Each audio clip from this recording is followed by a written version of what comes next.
Last session میں ہم نے سورہ بقرہ کی آیت نمبر 73 تک کر لیا تھا. اب ہم 274 سے آن ورڈز جو ہے آج انشاءاللہ دیکھیں گے. 274 سے لے کے پھر 281 تک کے جو مقام ہے اس میں سود کی حرمت جو ہے بیان کی گئی ہے. یہ ہم سب جانتے ہیں کہ سود ایک بہت بڑا گناہ ہے، اور خاص طور پہ جو اس کے بارے میں رسول اکرم صلی اللہ علیہ وسلم کے حوالے سے یہ بات کی گئی ہے کہ اگر اللہ اور اس کے رسول صلی اللہ علیہ وسلم کے حوالے سے یہ بات کی گئی ہے کہ اگر تم سود لین دین سے باز نہیں آتے تو پھر اللہ اور اس کے رسول سے جنگ کے لیے تیار ہو جائے. الحمدللہ اب ہمارے ملک میں بھی آپ کو پتہ ہی ہے کہ اس پہ ڈیسیژن آ چکا ہوا ہے 30 سال کی جوڈیشل سٹرگل کے بعد. اس میں بھی آپ لوگوں کے لیے بہت کچھ لرننگ ہے، یعنی جیسے جس کے اوپر ہم نے لاسٹ سیشن میں بات کی تھی کہ آپ لوگوں نے اس میں اب ایک بڑا اہم رول ادا کرنا ہے.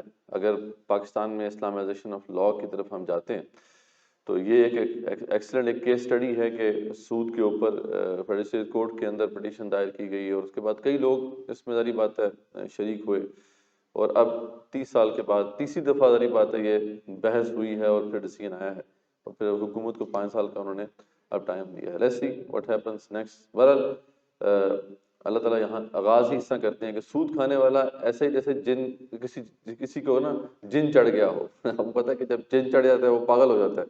تو سود جو کھا رہا ہے اس کی حیثیت جو ہے وہ ایسی ہی ہے. یہ کہتے ہیں کہ سود بھی تجارت ہے. جب ان سے کہا گیا کہ یہ سود کو چھوڑ دو تو کہتے ہیں کہ سود تو تجارت ہی ہے. اچھا بظاہر تو سود تجارت لگتا ہے، ٹھیک ہے، آپ ایک ٹرانزیکشن ہی ہو رہی ہے نا، ایک لین دین ہی ہو رہا ہے، ٹھیک ہے، آپ کسی کو پیسے دے رہے ہیں، وہ پیسے آپ کو واپس لوٹا رہا ہے. لیکن یہ لین دین بظاہر جو لگ رہا ہے کہ یہ تجارت کی طرح ہے، تجارت نہیں ہے. اس میں بڑا جو فرق ہے سود اور تجارت کے اندر وہ یہ کہ سود میں پیسے کو پروٹیکشن حاصل ہوتی ہے، ٹھیک ہے، یعنی جو پیسہ کسی کو آپ نے دیا اس نے لازماً وہ پیسہ نہ صرف واپس لوٹانا ہے بلکہ بڑھا کے واپس لوٹانا ہے. تو یہ جو چیز ہے اس کو جو ہے بالکل بھی ایکسیپٹ نہیں کیا گیا دین اسلام میں. تجارت بڑا سمپل ہے، اس میں یہ ہے کہ آپ ایفرٹ کو پروٹیکٹ کرتے ہیں، ٹھیک ہے. تجارت میں ذری بات ہے آپ کسی کام کے اندر اپنا مال بھی لگاتے ہیں اور اپنی ایفرٹس بھی لگاتے ہیں. ایک آئندی طرح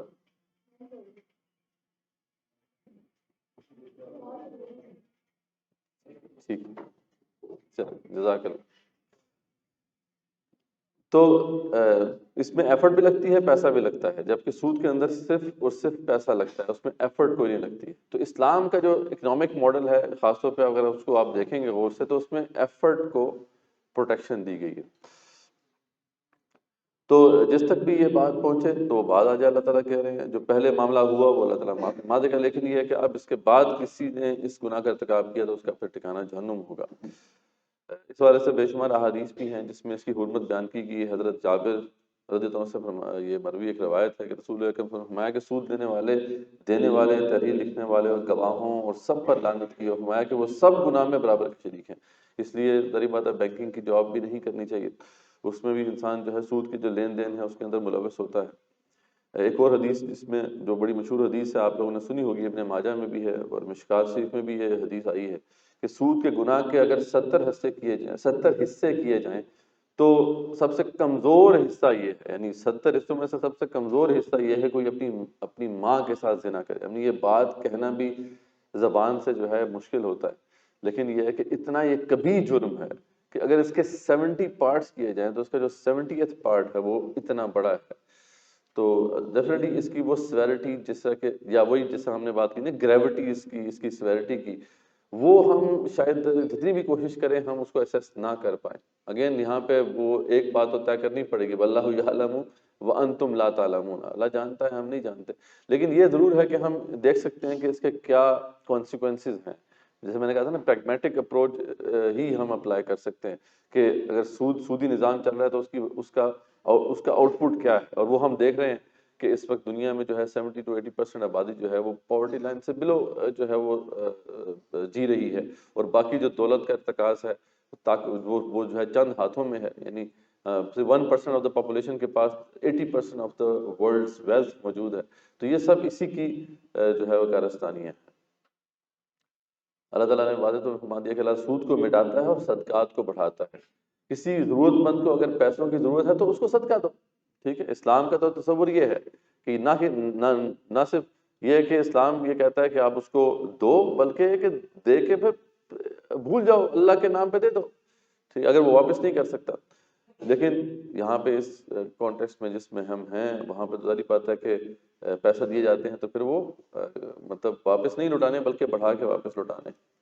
پھر نماز قائم کرنا اور زکوٰۃ دینا، اس حوالے سے انسٹرکشنز آئی ہیں. ایمان والوں اگر مومن ہو تو سود کا مال جو باقی رہ گیا ہے اسے چھوڑ دو. یہاں بھی پھر اللہ تعالیٰ وہ تھریٹ کرتے ہیں کہ اگر تم باز نہیں آتے فَأْذَنُوا بِحَرْبٍ مِّنَ اللَّهِ وَرَسُولِهِ، تو پھر اللہ اس کے رسول کے ساتھ تمہاری پھر جنگ ہے. اب خود سوچ لیں کہ آج ہم بڑا اس پہ کمپلین کرتے ہیں کہ امت مسلمہ کا یہ حال ہو گیا، آج ہم زوال کی انتہا تک پہنچ چکے ہیں، آج ہم جو ہے در بدر ٹھوکریں کھا رہے ہیں کشکول لے کے. ہر حکومت آتی ہے کہتی ہے کشکول توڑ دیا، لیکن وہ خود کشکول میں بیٹھے ہوتے ہیں. تو مسئلہ یہی ہے کہ کیسے یہ مسئلہ حل ہوگا جب اللہ اس کے رسول صلی اللہ علیہ وسلم کے ساتھ ہم نے جنگ مول لی ہوئی ہے. اس میں تو کوئی مطلب کوئی راکٹ سائنس نہیں ہے، 2 2 4 کی طرح یہ بات ہے. اللہ اور اس کے رسول کے ساتھ جنگ ہے اگر تم سود کا لین دین نہیں چھوڑتے. ہاں اگر توبہ کر لو تو جو تمہارا اصل کیپٹل ہے وہ تمہارا ہے، باقی جو اس سے اضافی ہے وہ سود ہے، اس کو چھوڑ دو.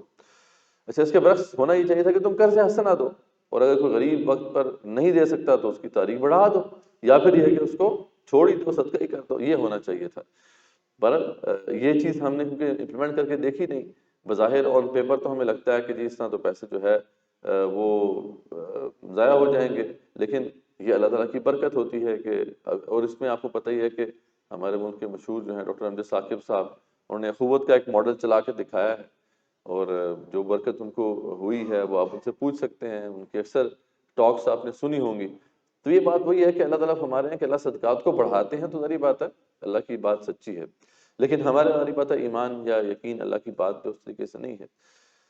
تو اللہ فرماتے ہیں اس دن سے ڈرتے رہو جب تم سب اللہ کی طرف ہی لوٹو گے، اور وہ پورا حساب لے گا، کسی کے ساتھ ظلم نہیں ہوگا. بہرحال اس حوالے سے جو اکثر یہ سوال لوگ پوچھتے ہیں کہ مطلب یہ جو اسلامی بینکنگ ہے یہ صحیح ہے یا نہیں، تو ڈیفینیٹلی جو لوگ بھی بینکنگ کے سارے پروسیس کو جانتے ہیں وہ تو بالکل واضح طور پہ کہتے ہیں کہ یہ بالکل ویسی ہی اس کے سارے پروسیسز بالکل ویسے ہیں جیسا کہ کنونشنل بینکنگ کے ہیں.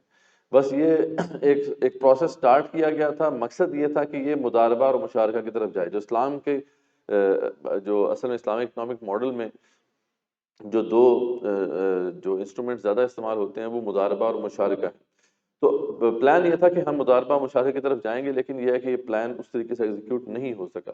اس لیے تقی عثمانی صاحب نے بھی کئی ایسے انسٹرومنٹس ہیں ان سے لا تعلقی کا اعلان کر دیا تھا کہ میرا ایسے کوئی تعلق نہیں ہے، لیکن بہرحال ان کا نام استعمال ہو رہا ہے. تو یہ چیز ہے، لیکن اس پورے کانسیپٹ کو ڈیٹیل میں سمجھنے کے لیے تو خیر بہت وقت چاہیے ہوگا. لیکن عمر بن خطاب کی کچھ باتیں ہیں اس حوالے سے ابن کثیر نے کوٹ کی ہیں، وہ سامنے رکھنا بہت ضروری ہے. ابن کثیر فرماتے ہیں کہ عمر بن خطاب یہ کہا کرتے تھے، دیکھیں عمر بن خطاب کتنے بڑے صحابی ہیں، کتنے بڑے فقیہ صحابی ہیں. تو حقیقت یہ ہے، وہ فرماتے ہیں کہ یہ مسئلہ ذرا مشکل ہے، یہاں تک کہ حضرت عمر بن خطاب، ابن کثیر یہ فرما رہے ہیں کہ یہاں تک کہ عمر بن خطاب رضی اللہ عنہ جو تھے وہ فرماتے ہیں کہ افسوس کے 3 مسئلے پوری طرح میری سمجھ میں نہیں آئے، اور وہ کیا ہے؟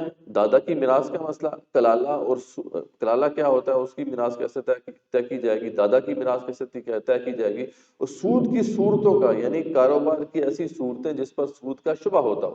یعنی ایک تو ٹرانزیکشن سود ہے، بالکل واضح ہے، اس میں کوئی شک ہی نہیں ہے، شک کی گنجائش ہی نہیں ہے کہ آپ نے کسی کو پیسے دیے اور آپ اسے کہہ رہے ہیں کہ نہ صرف مجھے یہ کیپٹل واپس کرو بلکہ اس کو بڑھا کے واپس کرو. تو یہ تو بالکل ایک واضح سود کی صورت ہے. لیکن اس سے مشابہ اور کتنی صورتیں ہو سکتی ہیں جو ٹرانزیکشنز کے اندر جو ہیں ہمارے سامنے آ سکتی ہیں. تو وہ کیسے ان کو کیسے دیکھیں گے؟ تو وہ کہتے ہیں کہ میں خود اس پہ تحقیق نہیں کر سکا، اور وہ ذرائع کو سود کی مماثلت تک لے جاتے ہیں. یعنی ایک تو ہے کہ وہ ایسی ٹرانزیکشنز جو کہ سود سے مشابہ ہیں یا سود کی طرح کی ہیں، وہ کتنی ہیں ہم نہیں جان سکتے، بہت زیادہ ہو سکتی ہیں. اور دوسرا ہے کہ ایسے تمام معاملہ جو سود کی طرف لے جانے والے ہیں. تو یہ کہتے ہیں کہ یہ اتنا گمبھیر مسئلہ ہے، جب یہ حرام ہے تو وہ بھی حرام ہی ٹھہریں گے، جیسے کہ وہ چیز واجب ہو جاتی ہے جس کے بغیر کوئی واجب پورا نہ ہوتا ہو. بخاری و مسلم کے حدیث میں ہے کہ جس طرح حلال ظاہر ہے اسی طرح حرام بھی ظاہر ہے، لیکن کچھ کام درمیانی شبہ والے بھی ہیں. ان شبہات والے کاموں سے بچنے والے نے اپنے دین اور اپنی عزت کو بچا لیا. بیسیکلی ابن کثیر یہ بتا رہے ہیں کہ اس میں کوئی شبہ ہے، اگر جس چیز میں شبہ ہو جائے اسے اجتناب کرنا چاہیے، اسی سے دین بچتا ہے، کیونکہ اگر شبہ والی چیز میں ہم جائیں گے تو ہو سکتا ہے عین ممکن ہے کہ ہم وہ جو باؤنڈری ہے اسے کراس کر دیں۔ تو یہاں پہ اس چرواہے کی طرح آگے انہوں نے مثال دی کہ اس چرواہے کی طرح جو کسی چراگاہ کے آس پاس اپنے جانور چراتا ہو تو ممکن ہے کوئی جانور اس چراگاہ میں بھی منہ مار لے۔ سنن میں حدیث ہے کہ جو چیز تجھے شک میں ڈالے اسے چھوڑ دو، اسے لے لو جو شک شبہ سے پاک ہو۔ دوسری حدیث میں ہے کہ گناہ وہ ہے جو دل میں کھٹ کے طبیعت میں تردد ہو اور اس کے بارے میں لوگوں کا واقف ہونا اس سے برا لگتا ہو۔ تو یعنی عمر بن خطاب جیسے عظیم صحابی بھی اس حوالے سے یہ کہا کرتے تھے کہ میں تحقیق نہیں کر پایا۔ ایک اور ان کا کوٹ جو ہے کسی نے یہاں پہ ڈالا ہے کہ حضرت عمر بن خطاب فرماتے ہیں حضرت انہوں نے کہ وہ فرماتے ہیں کہ اپنے ایک خطبے میں وہ یہ کہہ رہے تھے کہ شاید میں تمہیں بعض ان چیزوں سے روک دوں جو تمہارے لیے نفع والی ہو، اور ممکن ہے کہ تمہیں کچھ ایسے احکام بھی دوں جو تمہاری مصلحت کے خلاف ہوں۔ سنو قرآن میں سب سے آخر سود کی حرمت کی آیت اتری، حضور صلی اللہ علیہ وسلم کا انتقال ہو گیا اور افسوس کہ اسے کھول کر ہمارے سامنے وہ بیان نہ فرمائے، انہوں نے بیان نہیں فرمایا، بس تم ہر اس چیز کو چھوڑ دو تو ہمیں شک میں ڈالے۔ تو بہرحال یہ ایک کوشن جو ہے ہمارے سامنے رہنی چاہیے۔ اسلامی بینکنگ کا معاملہ بھی بالکل ایسا ہی معاملہ ہے کہ اس کے اندر شبہ ہے، اگر خاص طور پہ اگر آپ نے تحقیق نہیں کی ہے تو اس سے بچنا ہی چاہیے۔ اس کے بعد آیت 282 سے پھر 284 تک یہ جو مقام ہے اس میں بیسیکلی یہ آیت 282 جو ہے تو آیت دین کہلاتی ہے، یعنی سب سے لمبی آیت ہے قرآن مجید کی۔ اس کے اندر یہ بتایا گیا کہ اگر ادھار کسی سے لیا جائے تو کیسے اس کا پھر اس کی لکھت پڑھت ہونی چاہیے۔ تو یہ بات طے کر دی گئی ہے کہ جب بھی آپ ادھار کا معاملہ کریں تو اسے لکھیں ضرور، اس سے بہت سے مسائل حل ہوتے ہیں۔ چھوٹے موٹے اگر کوئی معاملات ہیں جیسے ہمارے ہاں بزنس مین کرتے ہیں، ٹھیک ہے جی ایک چیز لے لی اور فون پہ کہہ دیا ٹھیک ہے اس کا مال ہم بعد میں دے دیں گے، اس کی اجازت ہے، اس کا مسئلہ نہیں ہے، لیکن اگر باقاعدہ آپ نے کسی سے کچھ قرضہ لیا ہے تو اس کی لکھت پڑھت ہونی چاہیے۔ یہ آیت اور اس سے آگے والی جو آیت ہے یہ اسی مسئلے کو واضح کرتی ہے۔ اگین یعنی اس میں آپ لوگوں کے لیے بھی بڑی انٹرسٹنگ چیز ہے کہ پورا ایک لیگل کوڈ ہے جو بیان کیا جا رہا ہے تاکہ اس میں کوئی چیز ایسی نہ ہو کہ جو بعد میں مبہم رہ جائے۔ تو ادھار ہمیشہ یک طرفہ ہونا چاہیے، یعنی جنس پوری دی جائے یا قیمت پوری ادا کر دی جائے، یعنی جو بھی مانگ رہا ہے اسے پوری چیز دے دی جائے، تو یہ ایک ٹرانزیکشن ہوگی۔ ادھار معاملہ میعاد ہونا چاہیے، یعنی میعادی ہونا چاہیے، یعنی ایک طے شدہ مدت کے لیے، ایک ڈیوریشن کے لیے ہونا چاہیے۔ ایسا نہیں ہے کہ جی میں نے آپ کو قرض دے دیا بس میں واپس کر دوں گا جب ہوگا، یہ اس طرح کی ٹرانزیکشن نہیں ہونی چاہیے۔ ٹائم باؤنڈ ہونا چاہیے، ٹھیک ہے وہ بتائے کہ میں 1 سال میں واپس کر دوں گا، 6 مہینے میں واپس کر دوں گا، جب بھی واپس کرنا چاہتا ہے۔ اور معاملہ پھر جو ہے اس کو لازماً لکھا جائے۔ معاملے کی تحریر وہ قلم بند کرائے جس پر قرض کا بوجھ آ رہا ہے، یعنی جو مقروض ہے جو قرض لے رہا ہے وہ اس کو لازمی لکھوائے، خود نہیں لکھ سکتا تو پھر وہ کسی کو ہائر کر لے۔ تحریر واضح ہو اور اس میں کوئی مبہم بات نہیں ہونی چاہیے۔ آگے آتا ہے کہ باہمی رضامندی سے 2 مسلمان مردوں کو اس پہ پھر گواہ کرو، اگر 2 مسلمان مرد نہیں ملتے تو 1 مسلمان مرد اور 2 مسلمان خواتین جو ہیں ان کو کر لیا جائے۔ جب بھی باہم معاہدہ ہو گواہی کی یہ صورت قائم کرنی چاہیے، گواہوں کو جب بھی طلب کیا جائے وہ ضرور حاضر ہوں۔ فوری لین دین میں اللہ نے فرما دیا کہ اس کی ضرورت نہیں ہے، لیکن جو باقاعدہ آپ کا لین دین ہوتا ہے اس میں اس کا ضرور تم نے جو ہے خیال رکھنا ہے۔ لکھنے والا اور گواہ کسی فریق کو نقصان نہ پہنچائے، نہ ہی کوئی دوسرا جو ہے ان لوگوں کو نقصان پہنچائے۔ اگر ادھار معاملے کو ضبط تحریر میں لانا ممکن نہ ہو تو مقروض کو شے گروی رکھوا سکتا ہے۔ فار ایگزامپل اگر ایسی ٹرانزیکشن ہو رہی ہے کہ سفر پہ کو گئے ہوئے ہیں، 2 لوگ جو ہیں سفر پہ ہیں، وہ دوسرے سے ادھار لینا چاہتا ہے اور وہاں پہ وہ گواہ بھی موجود نہیں ہے، اس طریقے سے لکھت پڑھت والی بات بھی نہیں ہو سکتی، تو پھر یہ ہے کہ گروی رکھوا سکتا ہے۔ اسے کوئی اپنی گھڑی رکھوا دی، بھئی میری گھڑی رکھ لو، میں تمہارے پیسے لے رہا ہوں، ٹھیک ہے جب میں واپس کروں گا تو مجھے گھڑی واپس کر دینا۔ تو یہ گروی رکھوا کے بھی اس طرح کی ٹرانزیکشن ہو سکتی ہے۔ اگر کسی نے کوئی شے گروی رکھے یا معاملے کو تحریر میں لائے بغیر کسی کو قرض دے دیا تو اب قرض لینے والے کو قرض دینے والے کے اعتماد پر پورا اترنا چاہیے۔ اس آیت میں دوسری ہدایت یہ دی گئی ہے کہ گواہی کو نہ چھپاؤ، ٹھیک ہے گواہی ہے اس کو باقاعدہ تمہیں قائم کرنا ہوتا ہے۔ تو یہ ساری ٹرانزیکشنز جو اس طرح کی ٹرانزیکشنز ہوں گی ان کو اس طریقے سے ایک کانٹریکٹ کی شکل میں جو ہے منعقد ہونا چاہیے۔ اس کے بعد آیت 224 سے لے کے 226 یہ بالکل آخری مقام ہے سورہ بقرہ کا، اور اس میں یہ واضح کر دیا اللہ تعالیٰ نے کہ رسول اکرم صلی اللہ علیہ وسلم جو ہیں وہ ایمان لائے اس چیز پر جو ان کی طرف اللہ تعالیٰ کی جانب سے اتری، اور مومن بھی ایمان لائے، یہ سب اللہ تعالیٰ اس کے فرشتوں، اس کی کتابوں، اس کے رسولوں پر ایمان لائے، اس کے رسولوں میں سے کسی میں بھی وہ تفریق نہیں کرتے۔ تو انہوں نے کہہ دیا کہ ہم نے سنا اور اطاعت کی اور ہم تیری ہی بخشش طلب کرتے ہیں، اے ہمارے رب ہمیں تیری ہی طرف اب لوٹنا ہے۔ آخری پھر دو جو آیات ہیں یہ عرش کے خزانوں میں سے خزانے ہیں، یہ رسول اکرم صلی اللہ علیہ وسلم کو ملے تھے جب آپ معراج پہ گئے تھے۔ معراج پہ دو بڑے گفٹس ملے تھے، ایک تو یہ سورہ بقرہ کی آخری دو آیات ملی تھی، اور دوسری جو چیز ملی تھی وہ کیا تھی جی؟ 5 وقت کی جو نماز ہے وہ ملی تھی۔ بہرحال یہ آخری جو بیسیکلی یہ آیات ہیں ان میں ایک دعا بھی ہے کہ ربنا، یہ جو ہے ربنا جو یہاں پہ آئے گا کہ ربنا لا تؤاخذنا ان نسینا واخطانا ربنا ولا تحمل علينا اصرا كما حملته على الذين من قبلنا ربنا ولا تحملنا ما لا طاقة لنا به واعف عنا واغفر لنا وارحمنا انت مولانا فانصرنا على القوم الكافرين۔ تو یہ ایک بڑی خوبصورت دعا پہ جو ہے سورہ بقرہ کا اختتام ہوتا ہے۔ اس کے بعد اب سورہ آل عمران شروع ہوتی ہے، یہ دوسری عظیم مدنی سورت ہے، اور یہ ایک طرح سے پیر کی شکل میں ہے سورہ بقرہ کی۔ جیسے ہم نے ذکر کیا تھا کہ قرآن مجید میں ایک بڑی انٹرسٹنگ ایک ترتیب ہے، صورتیں جو ہیں وہ ریسیپروکل پیئرنگ اس کی ہوئی ہے۔ جیسے ہم نے بات کی تھی کہ سورہ بقرہ جو ہے اس کے اندر بھی سابقہ امت سے بھی خطاب ہے اور امت مسلمہ سے بھی خطاب ہے۔ جو سابقہ امت تھی وہ کون تھے جس سے خطاب کیا گیا تھا؟ بنی اسرائیل، ٹھیک ہے۔ تو بنی اسرائیل کے دو فیکشن سے، ایک یہود کہلاتے ہیں اور بعد میں اسی کی ایکسٹینشن تھی جو بعد میں عیسائی کہلاتے ہیں۔ تو سورہ آل عمران میں بھی یہی ترتیب ہے کہ اس کے بھی دو حصے ہیں، ایک حصے میں سابقہ امت سے خطاب کیا گیا ہے، دوسرے حصے میں مسلمانوں سے خطاب کیا گیا، لیکن سابقہ امت میں سے جو دوسرا فیکشن تھا عیسائی، ان سے خطاب کیا گیا پہلے حصے میں، اور دوسرے حصے میں مسلمانوں سے خطاب ہے۔ اس طریقے سے اور بھی ترتیب ہے، جیسے وہاں پہ انفاق فی سبیل اللہ کا بڑا زور تھا، یہاں پہ آپ کو جہاد فی سبیل اللہ کی طرف جو ہے ترغیب دلائی گئی ہے۔ بہرحال 4 تقاریر ہیں جی اس صورت کے اندر۔ دو جو تقاریر ہیں وہ جنگ بدر کے بعد نازل ہوئی، ایک جو ہے وہ 9 ہجری، اس وقت 9 ہجری میں نازل ہوئی، اس وقت جبکہ نجران سے ایک وفد آیا تھا، اور ان کو یہ نجران سے بیسیکلی عیسائیوں کا وفد آیا تھا جن کو پھر دعوت دینا مقصود تھی، تو اس لیے پھر ان کی پوری ایک طرح سے ہسٹری بیان کی گئی۔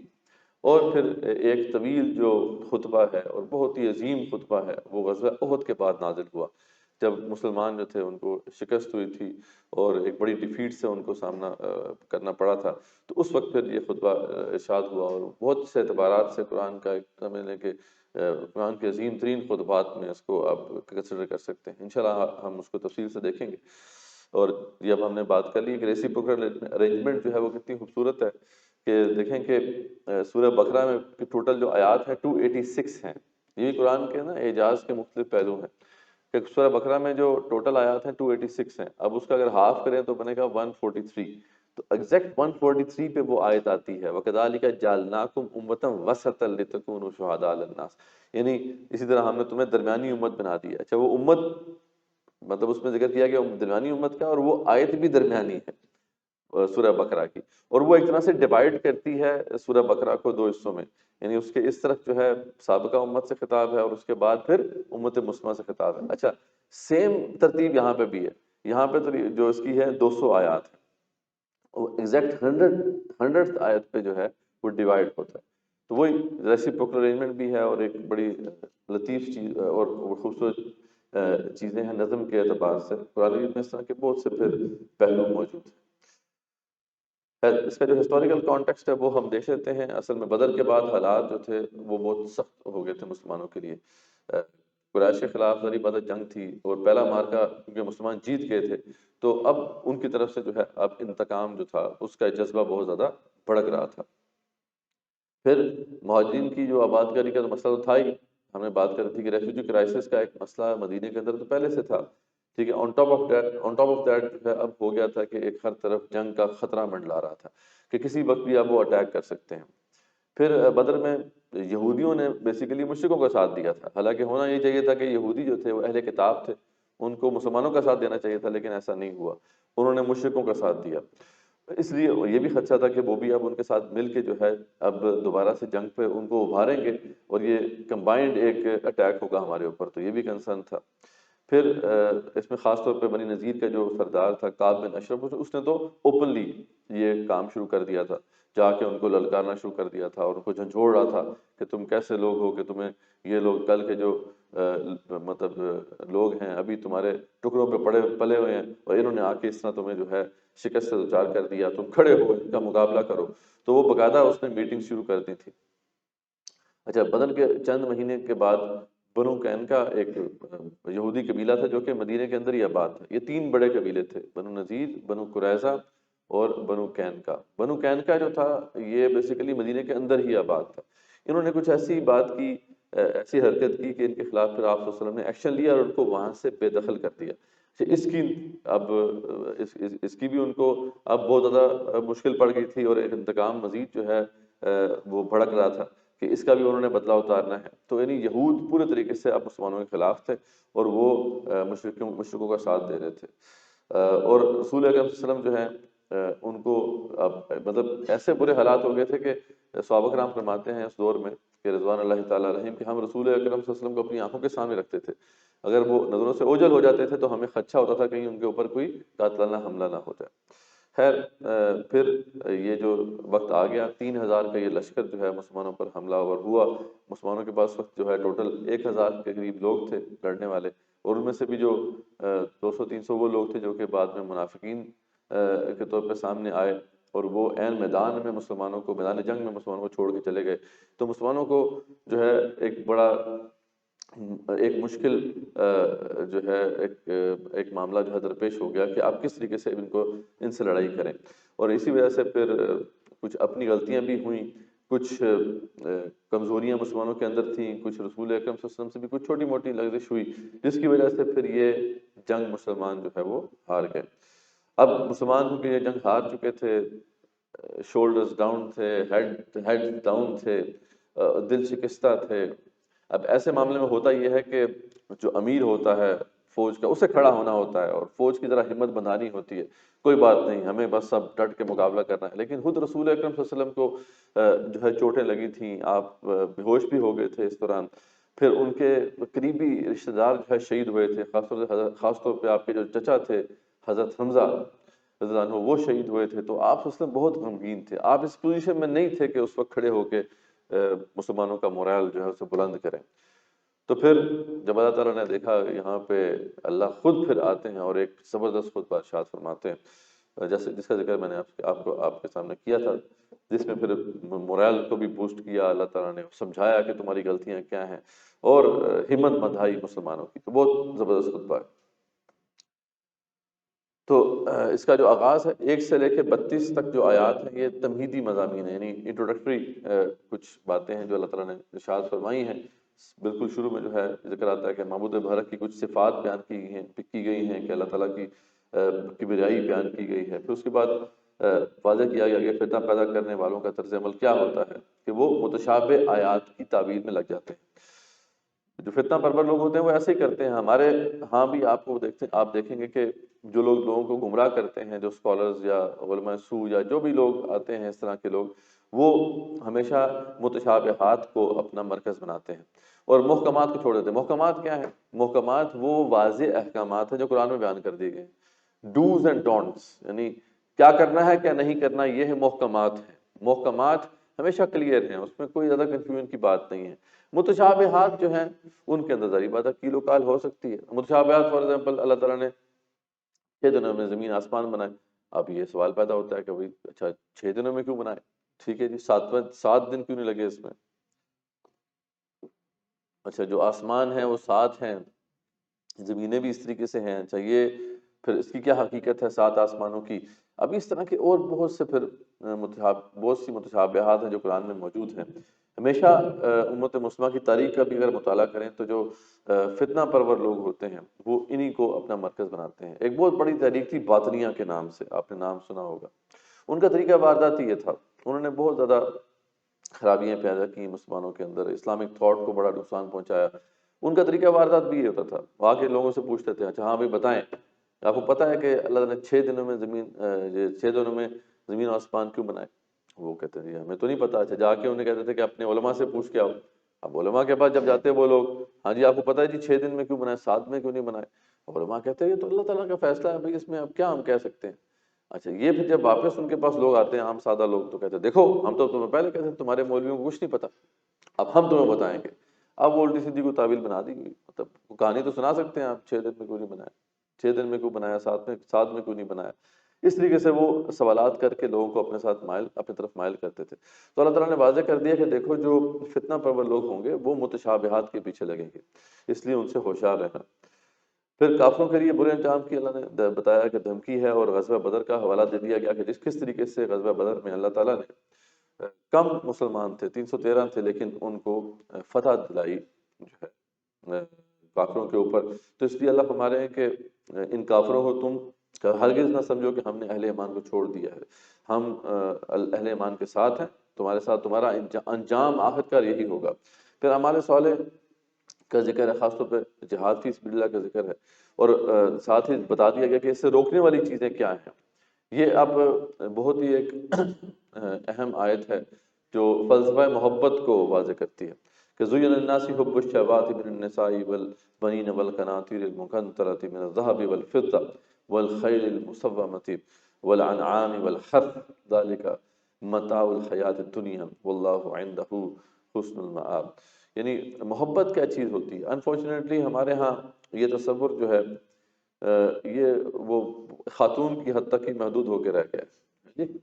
اصل میں محبت ہر حسن سے ہوتی ہے، اور حسن کے جو مظاہر ہیں وہ بہت سے ہوتے ہیں۔ یہ ہماری لینگویج کا بھی مسئلہ ہے۔ اقبال نے بھی ایک اس طرح کی بات کی تھی کہ یعنی ہند کے شاعر اور ڈرامہ نویس، یعنی کالم نگار اور ڈرامہ نویس، ان بیچاروں کے سر پہ عورت ہے سوار۔ تو یہ محبت کا جذبہ یا عشق کا جذبہ یہ سارے جو ہے ایک بس وہ عورت کے ساتھ منسوب کر دیے گئے، حالانکہ حسن جو ہوتا ہے، حسن منظر کا بھی تو ہوتا ہے۔ جہاں سے اب لوگ ناردرن ایریاز میں جاتے ہیں وہ کیا دیکھنے جاتے ہیں؟ ٹھیک ہے، وہ حسن کو دیکھنے جاتے ہیں نا، حسن کے مظاہر ہوتے ہیں۔ پھر اس طرح حسن نظریے کا بھی ہوتا ہے۔ ایک کمیونسٹ جب آ کے آپ کو کہتا ہے کہ دیکھو جب ایسا انقلاب برپا ہوگا کہ اب غریب کی بھی اتنی تنخواہ ہوگی جتنی جو ہے امیر کی تنخواہ ہوگی، تو یہ ایک منظر جو ہے ایک خوبصورت منظر ہے، تو یہ انسپائر کرتا ہے لوگوں کو۔ تو اسی طریقے سے نظریہ توحید کے اوپر جب نظام قائم ہوگا تو اس کی کیا برکات ہوں گی، یہ بھی تو ایک منظر ہے، منظر کا حسن ہے جو اٹریکٹ کرتا ہے۔ تو خیر محبت ہر حسن سے ہوتی ہے۔ یہاں پہ بتایا گیا کہ اللہ تعالیٰ نے مزین کر یعنی محبوب کرتی ہیں چیزیں کیا ہیں، اس میں خواتین ہیں، اس میں پھر بچے ہیں، اور سونے اور چاندی کے ڈھیر ہیں، اور یہ نشان یہ جو چوپائے ہیں اور گھوڑے ہیں، تو یہ سب جو ہیں بیسیکلی، اور کھیتیاں ہیں، یہ سب ان کی محبت انسان کے دل میں ڈال دی گئی ہے۔ تو محبت ہو جاتی ہے، لیکن بہرحال عشق کرنا پڑتا ہے۔ ٹھیک ہے جی، عشق سیکریفائسز سے ہوتا ہے۔ اور اقبال کا خیر ابھی ٹائم نہیں ہے، لیکن ہم اس میں کبھی ایک سیپریٹ سیشن کریں گے آپ کے ساتھ کہ اقبال کا فلسفہ عشق ہے کیا۔ ٹھیک ہے، عشق بہت پاورفل طاقت ہے۔ اصل میں اقبال یہی کہتے ہیں کہ بلند مقصد سے عشق ہونا چاہیے، کہ آپ کو ہائر آئیڈیل آپ کا ہونا چاہیے، اور اس سے آپ کو عشق ہونا چاہیے، تبھی آپ کچھ بڑا کام کر سکتے ہیں اس دنیا میں۔ اور یہ کیپیبلٹی صرف انسان کے اندر ہے کہ وہ عاشق بن سکتا ہے، اور کسی مخلوق میں یہ کیپیبلٹی نہیں رکھی گئی۔ خیر یہ فلسفہ محبت کے حوالے سے تھوڑی سی باتیں ہیں، لیکن جس کانٹیکسٹ میں یہاں پہ بات بیان کی گئی ہے وہ یہ ہے کہ جہاد فی سبیل اللہ سے روکنے والی چیزیں بھی یہی ہیں۔ یہ ساری محبتیں بیسیکلی ہمارے پاؤں کی بیڑیاں ہیں، یہ ہمیں سیدھے راستے پہ نہیں چلنے دیں گی۔ انسان کیوں پیچھے ہٹتا ہے، کیوں حق کی طرف نہیں بڑھ پاتا؟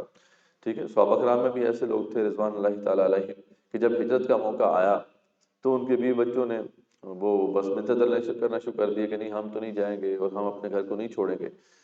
تو وہ پیچھے رہ گئے۔ بعد میں جب کہ ان کو احساس ہوا، وہ ہجرت بھی کر دی انہوں نے، لیکن ان کے دل میں یہ احساس رہا کہ ہم پیچھے رہ گئے ہیں ان لوگوں سے جنہوں نے جو ہے ہم سے پہلے لبیک کہا تھا۔ تو ادھر بھی یہ بتایا گیا سورۃ تغابن میں کہ دیکھو ان من ازواجکم واولادکم عدو لکم، بے شک تمہاری بیویوں میں، تمہارے بچوں میں تمہارے دشمن ہیں۔ یعنی یہ دشمن اس طریقے سے نہیں ہیں، لیکن ان کی محبت تمہاری دشمن ہے۔ تو اصل میں یہ محبتیں ہی ہیں جو انسان کی پاؤں کی بیڑیاں بنتی ہیں، اور انسان جو ہے اللہ تعالیٰ کے احکامات پہ آگے نہیں بڑھ پاتا۔ اور جو اس محبت کو قربان کر لے گا بس وہ آگے چلا جائے گا۔ اسی ابھی جو ہے چوتھے پارے کی وہ پہلی آیت آپ کو یاد ہوگی کہ لن تنالوا البر حتی تنفقوا مما تحبون، تم نیکی کی اصل کو نہیں پا سکتے جب تک کہ جو چیز محبوب ہے اسے تم قربان نہ کرو۔ دین کا فلسفہ یہی ہے، یاد رکھیں، جو اپنے محبوب شے کو قربان کرنے کو تیار نہیں ہے وہ ایکسل نہیں کر پائے گا دین کے اندر۔ یہ بڑی سیدھی سی بات ہے، اس لیے یہاں پہ ان محبتوں کا ذکر ہو گیا۔ اللہ کے نیک بندوں کے اوصاف بیان کیے گئے ہیں، اس کے بعد پھر اللہ کے نزدیک بتا دیا گیا کہ دین صرف اب اسلام ہے، جو اسے قبول نہیں کرے گا تو اس کا وبال اسی پر ہوگا۔ اہل کتاب سے ایک تمہیدی کتاب ہے اور ان کی بدعملیوں کی وجہ بیان کی گئی ہے۔ یہ بس ابتدائی کچھ مضامین ہیں جو کور کر دیے گئے ہیں۔ اس کے بعد آیت نمبر 33 سے لے کے 63 تک کا یہ جو خطبہ ہے، یہ اہل کتاب کی دوسری بڑی شاخ نصارہ سے خطاب کا آغاز ہے۔ اس میں یحییٰ علیہ السلام کا ذکر ہے، مریم علیہ السلام کا ذکر ہے اور عیسیٰ علیہ السلام کا ذکر ہے، اور نجران کی طرف سے آنے والے عیسائیوں کو دعوت مباہلہ دی گئی ہے۔ اصل میں معاملہ یہ تھا کہ یہ 9 ہجری میں یہ آیات نازل ہوئی، جب نجران کا ایک وفد جو ہے وہ مدینہ آیا تھا، اور یہ نجران کا جو علاقہ ہے حجاز اور یمن کے درمیان ایک بڑا علاقہ تھا۔ یہاں پہ عیسائیوں کی ایک بڑی بستی آباد تھی، اور یہاں پہ تقریباً یعنی وہ بہت بڑا علاقہ تھا، اس میں تقریباً یعنی 73 ڈفرینٹ بستیاں تھیں جو کہ اس علاقے میں آباد تھیں۔ تقریباً 1,20,000 جو لوگ تھے وہ تو جنگ کے قابل تھے، یعنی وہ باقاعدہ ان کی ایک سٹینڈنگ آرمی بھی تھی، اور ان پر 3 سردار جو تھے وہ حکومت کرتے تھے۔ تو جب فتح مکہ کے بعد مختلف قبائل مکہ جو ہے آنا شروع ہوئے اسلام قبول کرنے کے لیے، تو یہ بھی لوگ بھی آئے تھے اور ان کا ایک وفد آیا تھا تاکہ دیکھیں کہ اسلام کیا کہتا ہے، اسلام کی تعلیمات کیا ہیں۔ تو اس لیے it was the right time کہ ان کو جو ہے کمپلیٹ میسج اسلام کا دیا جائے، اور کرسچینٹی کا جو بیک گراؤنڈ ہے اس کو بھی واضح کیا گیا کہ کیا جو کرسچنز ہیں وہ غلطیاں کر رہے ہیں، اور اصل حقیقت کیا ہے عیسیٰ علیہ السلام کی اور یحییٰ علیہ السلام کی اور مریم علیہ السلام کی۔ تو اس طریقے سے جو ہے یہ اس واقعے کا آغاز ہوتا ہے۔ سب سے پہلے جو ہے حضرت زکریا کا ذکر ہے، اور پھر انہی کے ذریعے سے پھر جو ہے انہی کے کانٹیکسٹ میں پھر بعد میں مریم علیہ السلام کا ذکر ہے۔ تو یہ بیسیکلی آل عمران کہا گیا ہے ان کو، اس لیے آل عمران کہا گیا تھا کہ عمران جو ہے یہ بیسیکلی والد تھے موسیٰ علیہ السلام کے۔ یہ کہا جاتا ہے کہ موسیٰ اور ہارون علیہ السلام کے جو والد کا نام تھا وہ عمران تھا، اس لیے جو ان سے آگے نسل چلی انہیں آل عمران کہا جاتا ہے۔ تو یہاں پہ مریم علیہ السلام کا جو تعارف کرایا گیا وہ یہ کہا گیا کہ وہ آل عمران کی ایک خاتون تھی۔ خیر ان کی جو ہے جب بیٹی پیدا ہوئی تو مریم کی والدہ نے جو ہے شکایت کی اللہ تعالیٰ سے، کیونکہ وہ پہلے سے یہ دعا کر رہی تھی کہ اللہ تعالیٰ مجھے جو بھی اب اولاد ہوگی میں اسے وقف کر دوں گی اللہ کے دین کے لیے۔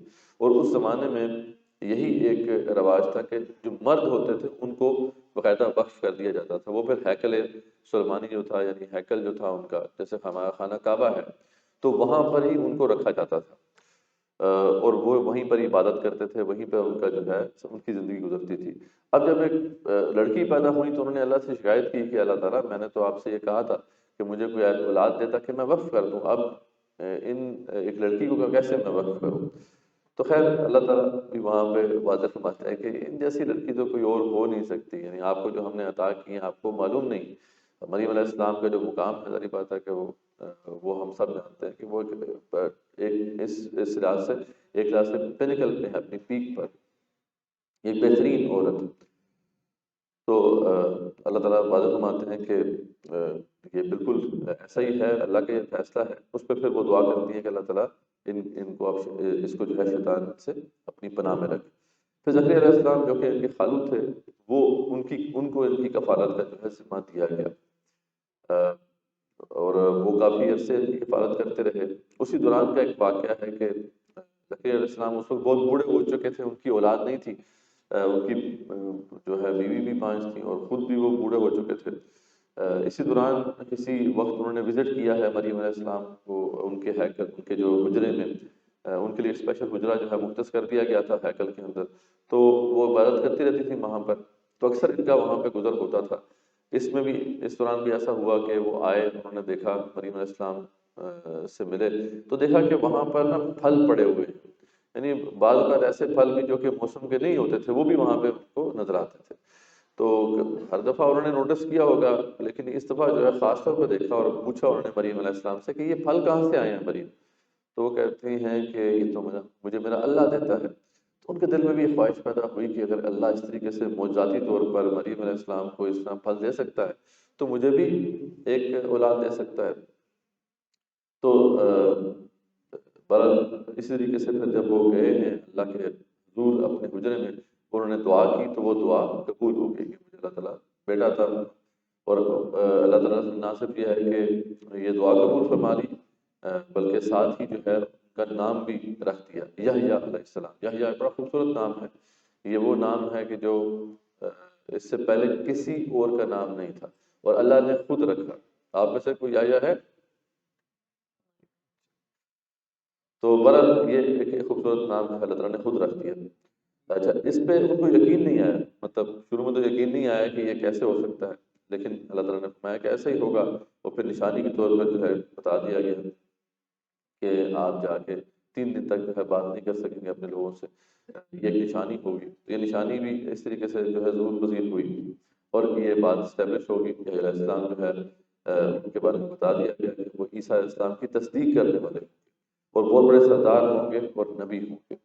اور ایسا ہی ہوا، یحییٰ علیہ السلام ایک بہت ہی مضبوط کردار کے حامل تھے، بڑے مجاہد نبی تھے، اور بڑی انہوں نے قربانیاں دی عیسیٰ علیہ السلام کے حوالے سے بھی، وہ لوگوں کو بتایا کرتے تھے اور ان کا ساتھ بھی دیا، بعد میں شہید بھی کر دیے گئے۔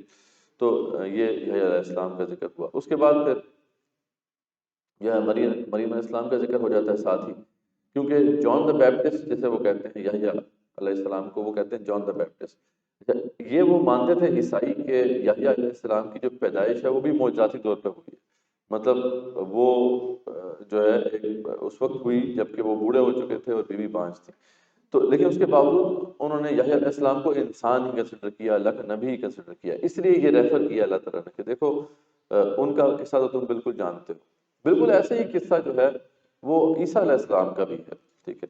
اب وہ آگے جو ہے ان کا ذکر شروع ہو جاتا ہے۔ پھر مریم السلام کا ذکر ہوتا ہے کہ جب فرشتوں نے انہیں خوشخبری دی کہ اللہ نے انہیں چن لیا ہے اور پوری دنیا کی عورتوں پر انہیں فضیلت عطا کی ہے۔ رسول اکرم صلی اللہ علیہ وسلم وہاں نہیں تھے جب آپ نے، اللہ فرماتے ہیں کہ اے رسول اللہ صلی اللہ علیہ وسلم آپ وہاں پر نہیں تھے جب مریم کی کفالت کے لیے قرعہ اندازی ہو رہی تھی۔ یہ اس وقت کی بات ہے کہ جب مریم علیہ السلام کو وقف کر دیا گیا تو وہاں پہ پھر کفالت کے لیے ایک ڈسکشن ہو رہی تھی کہ کون کفالت کرے گا۔ بہت سے رشتہ دار ظاہری بات ہے موجود تھے وہاں پر، تو یہ پھر قرہ جو ہے وہ حضرت زکریا علیہ السلام کے نام نکلا تھا۔ تو اللہ فرما رہے ہیں کہ دیکھیں یہ غیب کی باتیں ہیں جو ہم آپ تک پہنچا رہے ہیں، یہ ان کو بھی بتایا جا رہا ہے عیسائیوں کو ایک طرح سے کہ دیکھو رسول اکرم صلی اللہ علیہ وسلم کو تو یہ باتیں نہیں پتہ، یہ تو بہت پہلے یہ باتیں ہوئی ہیں۔ تو اس لیے یہ ان کو بتانے کا مقصد یہ ہے کہ اللہ کی طرف سے ڈائریکٹلی یہ باتیں آ رہی ہیں۔ پھر ذکر آتا ہے کہ بیٹے کی بشارت ہوئی جن کا نام بھی بتا دیا کہ عیسیٰ علیہ السلام ہے، جو اللہ کے کلمہ ہوں گے، نیک ہوں گے، بچپن اور جوانی دونوں میں جو ہے وہ کلام کریں گے۔ اور تعجب انہوں نے کیا اس پہ کہ مجھے کیسے بیٹا ہو سکتا ہے جبکہ کسی بشر نے مجھے نہیں چھوا؟ تو جواب ملا کہ ایسا ہی ہوگا، اللہ کا یہی حکم ہے۔ پھر عیسیٰ علیہ السلام جو ہے ان کا ذکر آ جاتا ہے کہ بنی اسرائیل کی طرف ایک وہ رسول ہوں گے، ان کے معجزات کا ذکر ہوا کہ کس کس طرح کے ان کے معجزات تھے، یعنی ایسے معجزات اللہ تعالیٰ نے کسی اور رسول کو عطا نہیں کیے، مطلب وہ مردے کو زندہ کر دیتے تھے، اور کیا مطلب اس سے بڑھ کر اور کیا معجزہ ہوگا۔ ایک مورتی بناتے تھے اپنے ہاتھ سے، اس میں پھونک مارتے تھے اللہ کے اذن سے تو جان پڑ جاتی تھی۔ تو اس طرح کے بڑے بڑے معجزات کا ذکر جو ہے وہ کیا گیا ہے۔ تو اب اس پہ بات آتی ہے کہ عیسیٰ علیہ السلام نے جو ہے جب دعوت بلند کی، اس وقت کا زمانہ جو ہے وہ یاد کروایا گیا کہ جب سب نے ان کی دعوت کو رد کر دیا تو پھر چند لوگ تھے جنہیں حواری کہتے ہیں، یہ 12 کے قریب لوگ تھے جو کہ ان کے ساتھ تھے۔ اس پہ عیسیٰ علیہ السلام نے کہتے ہیں کون ہے جو اللہ کا مددگار ہے اس حوالے سے؟ تو سب نے پھر یک زبانوں میں کہا تھا کہ ہم اللہ کی مدد کریں گے، آپ کی اس راہ میں مدد کریں گے۔ پھر اس کے بعد عیسیٰ علیہ السلام کے زندہ اٹھائے جانے کا ذکر ہے، اور واضح اللہ فرماتے ہیں کہ یہ سارا واقعہ بیان کرنے کے بعد ایک وہ کاری ضرب لگائی جیسے، ٹھیک ہے نا، ایک عیسائی جو آئے ہوئے تھے، آپ ظاہری بات ہے وہ تو اس سارے واقعے کو جانتے تھے، ان کو یہ بھی پتا تھا کہ عیسیٰ علیہ السلام کی جو پیدائش ہے اسی طریقے سے معجزاتی طور پہ ہوئی ہے۔ تو اللہ تعالیٰ یہاں پہ آخر میں ایک بڑی زبردست بات کرتے ہیں اور ایک طرح سے اتمام حجت ہو جاتی ہے ان کے اوپر۔ اللہ فرماتے ہیں کہ دیکھو اللہ کے نزدیک عیسیٰ علیہ السلام کی مثال آدم کی طرح ہے کہ آدم کو میں نے مٹی سے پیدا کیا تھا اور ان کو میں نے کہا کہ مٹی سے کہا کہ کن، اور وہ ہوگی، فیکون، یعنی مٹی سے پیدا کیا میں نے۔ تو عیسیٰ علیہ السلام بھی ظاہر بات ہے میری ہی مخلوق ہیں، تو تم آدم علیہ السلام کو تو انسان مانتے ہو، یعنی جن کے نہ باپ تھے نہ ماں تھی، جبکہ عیسیٰ علیہ السلام کی ماں تو موجود تھی، باپ نہیں تھے۔ اس موضوعاتی پیدائش کو تم جو ہے تسلیم نہیں کرتے کہ یہ ایک انسان ہے، بلکہ اس وجہ سے تم نے ان کو کہہ دیا کہ یہ خدا کے بیٹے ہیں، الوہی صفات ان کے ساتھ منسوب کر دی۔ تو یعنی ان کی جو ایک لاجیکل فیلیسی تھی اس حوالے سے، اس کو جو ہے اللہ تعالیٰ نے واضح کر دیا کہ دیکھو یہ غلط ہے، یہ خود سوچ لو کہ تم کتنی ان لاجیکل بات پہ کھڑے ہوئے۔ اور اس کے بعد پھر جب یہ بات طے ہو گئی تو اب ان کے سامنے پوری دعوت پیش کر دی گئی تھی۔ اب جب اسلام کے اندر یہی معاملہ ہوتا ہے کہ جب پوری دعوت آپ پیش کر دیں کسی کو، تمام دلائل آپ دے دیں، تو اس کے بعد بھی اگر وہ نہیں مانیں تو پھر اپنی بات آپ آگے کنورسیشن نہیں بڑھ سکتی۔ تو اکثر آپ نے دیکھا ہوگا کہ قرآن مجید میں انبیاء علیہ السلام کو اللہ تعالیٰ نے انسٹرکشن دی ہیں کہ بس آپ انہیں بتا دیں کہ آپ میرے لیے میرا عمل ہے، تمہارے لیے تمہارا عمل ہے۔ لنا اعمالنا ولکم اعمالکم، اب ہمارے لیے ہمارے اعمال ہیں، تمہارے لیے تمہارے اعمال ہیں۔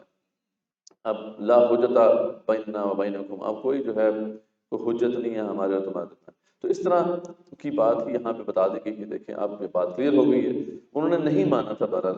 تو اس کے بعد پھر ان کو پھر مباہلے کی دعوت دی گئی تھی۔ مباہلہ ایک خاص طریقہ تھا، یہ سابقہ ادوار بھی انبیاء رسول اللہ علیہ السلام جو ہے ایسا کیا کرتے تھے۔ مباہلہ یہ ہوتا ہے کہ آپ کہتے ہو کہ ٹھیک ہے اب یہاں پہ بات تو ہماری ختم ہو گئی، ہم نے اپنے دلائل دے دیے، آپ نے بھی اپنی باتیں کر لی، اب ہم میں سے حق پر کون ہے اس کا فیصلہ کیسے کیا جائے۔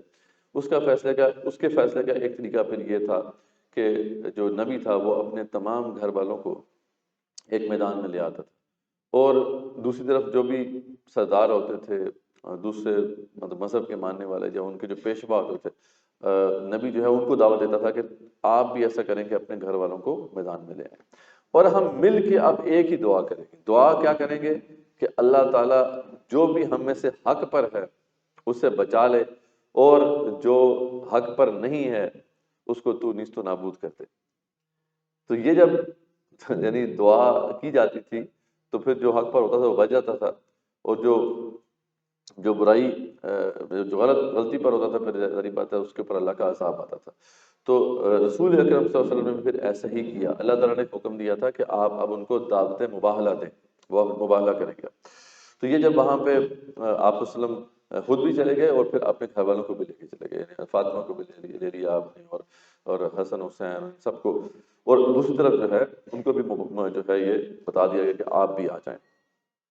لیکن وہ لوگ اس دعوت کو قبول نہیں کرتے اور اس طریقے سے واپس چلے جاتے ہیں۔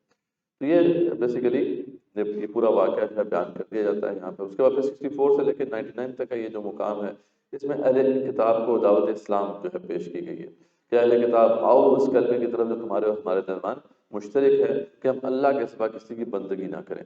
تمہاری بھی 10 کمانڈمنٹ میں سب سے ٹاپ پہ جو کمانڈمنٹ وہ تو یہی ہے کہ ایک اللہ کی بندگی کرو، ہم بھی اس کو مانتے ہیں۔ پھر بتایا کہ اہل کتاب ابراہیم علیہ السلام کے بارے میں جھگڑا کیوں کرتے ہو؟ وہ یہ کلیم کر رہے تھے کہ جی ابراہیم علیہ السلام کے ساتھ تو ہمارا تعلق ہے، تو ہم بھی تو دین ابراہیم کے اوپر ہی چل رہے ہیں۔ اس لیے تو ان تینوں مذاہب کو کہا جاتا ہے کہ یہ ابراہیمک ریلیجنس ہے، کہ تینوں جو ہیں ابراہیم علیہ السلام کو مانتے ہیں، مسلمان بھی، عیسائی بھی اور یہودی بھی۔ تو اللہ فرماتے ہیں کہ اہل کتاب ابراہیم کے بارے میں جھگڑا کیوں کرتے ہو؟ کیونکہ اہل کتاب یہ کہتے تھے کہ ابراہیم علیہ السلام عیسائی تھے، یہودی کہتے تھے کہ ابراہیم علیہ السلام جو ہے یہودی تھے۔ تو اللہ فرماتے ہیں کہ تمہارا ان کے بارے میں جھگڑا بنتا نہیں ہے۔ مسلمانوں اہل کتاب کا ایک گروہ چاہتا ہے کہ وہ آپ کو گمراہ کرتے، لیکن وہ اپنے آپ کو ہی گمراہ کرتے ہیں، لیکن انہیں شعور نہیں ہے۔ پھر بتایا گیا اہل کتاب اللہ سے کفر کیوں کرتے ہو جبکہ تم گواہ ہو؟ کیوں حق کو باطل میں گڑبڑ کرتے ہو اور حق کو جانتے ہوئے کیوں چھپاتے ہو؟ خاص طور پہ بنی اسرائیل جو ہیں ان کو یہ بتایا جا رہا ہے کہ بنی اسرائیل کے علماء کو یہ بتایا جا رہا ہے کہ وہ جان بوجھ کے جو ہے یہ باتیں چھپاتے تھے۔ پھر آگے ذکر ہے کہ اہل کتاب میں ایسے بھی ہیں کہ انہیں خزانے بھی آپ دے دیں تو وہ واپس کر دیں گے، اور ایسے بھی ہیں کہ ایک دینار بھی آپ دے دیں جب تک آپ سر پہ نہ کھڑے ہوں تو وہ واپس نہیں کریں گے۔ خیر اب تو یہ حال ہمارا ہے، بہرحال وہ تو پھر واپس کر دیتے ہیں، ہم تو لے کے واپس نہیں کرتے۔ خیر جو اللہ سے کیے ہوئے عہد اور قسموں کو بیچ ڈالتے ہیں ان کا آخرت میں کوئی حصہ نہیں، اللہ فرماتے ہیں اللہ ان سے بات تک نہیں کرے گا، نہ ہی انہیں دیکھے گا، نہ ہی انہیں پاک کرے گا۔ ان میں سے ایسے بھی ہیں جو زبانوں کو موڑ کر اللہ کے کلام میں تعریف کرتے ہیں اور اللہ پر جھوٹ بولتے ہیں۔ یہ سب یہود کے علماء کی روش تھی، اہل کتاب کے علماء کی روش تھی۔ انفارچونیٹلی یہ ہمارے ہاں بھی سلسلہ ہے۔ اگین تعویل کے ذریعے سے جو ہے وہ غلط باتیں جو ہے لوگوں کو بتائی جاتی ہیں۔ اس کے بعد پھر ذکر ہے کہ جس سے اللہ کتاب اور حکمت و نبوت عطا کرے وہ ایسا نہیں کر سکتا کہ لوگوں کو اپنا بندہ بنائے، یعنی یہ نہیں ہو سکتا کہ جس کو کتاب و سنت کی تعلیم دی جائے، جس کو نبوت عطا کی جائے، وہ کہے کہ بھائی میرے پیچھے لگ جاؤ یا میں اللہ کا بیٹا ہوں، وہ ایسا نہیں کر سکتا۔ اس لیے یہ تم غلطی پر ہو، تمہارے پاس جب کوئی دوسرا نبی آئے یا رسول اللہ صلی اللہ علیہ وسلم آ جائے تو تم ضرور ان کی مدد کرو گے۔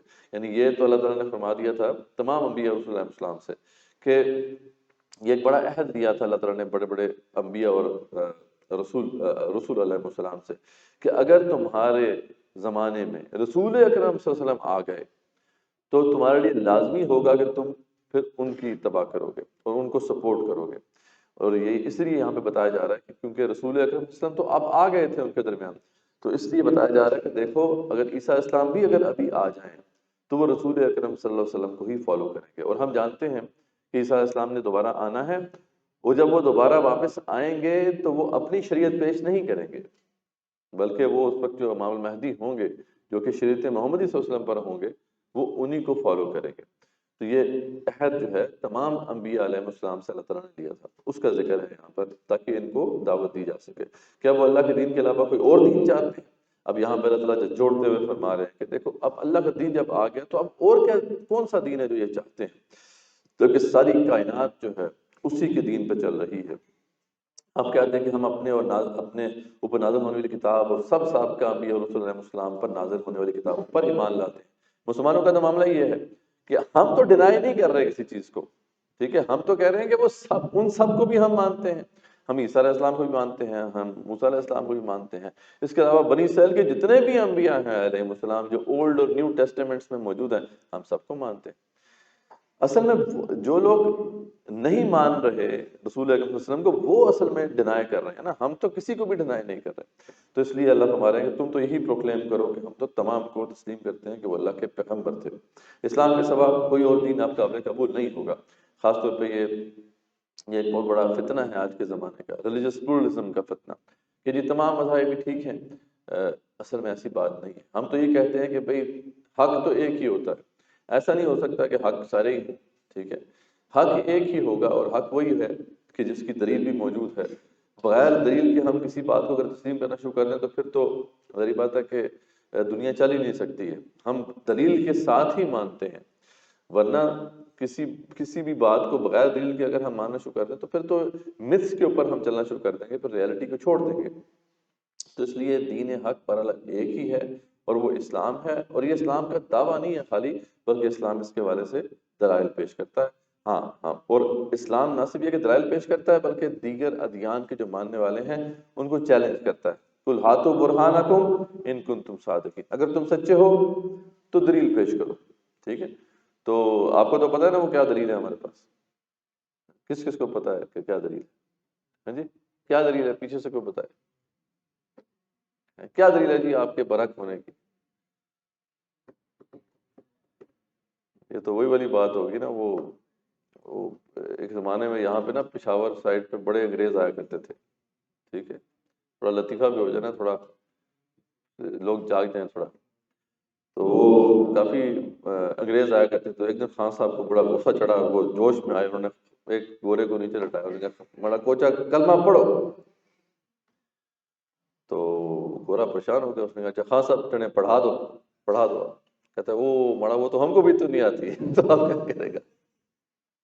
تو پٹھان حضرات سے اور سر سے بھی جو ہے معذرت کے ساتھ، تو بہرحال بات وہی ہے کہ دوسروں کو چیلنج کرنے سے پہلے کم سے کم خود اپنے چیلنج کو ذرا سمجھ لیں، ٹھیک ہے، یہ نہ ہو کہ آپ دوسروں کو چیلنج کر دیں جی دلیل پیش کرو، اس نے پوچھ لیا تو پھر کیا بنے گا؟ تو کیا دلیل ہے جی ہمارے پاس؟ قرآن معجزہ رسول صلی اللہ علیہ وسلم ہے جو تا قیام قیامت ہمارے درمیان انشاءاللہ رہے گا، اور اس پہ چیلنج کیا ہے؟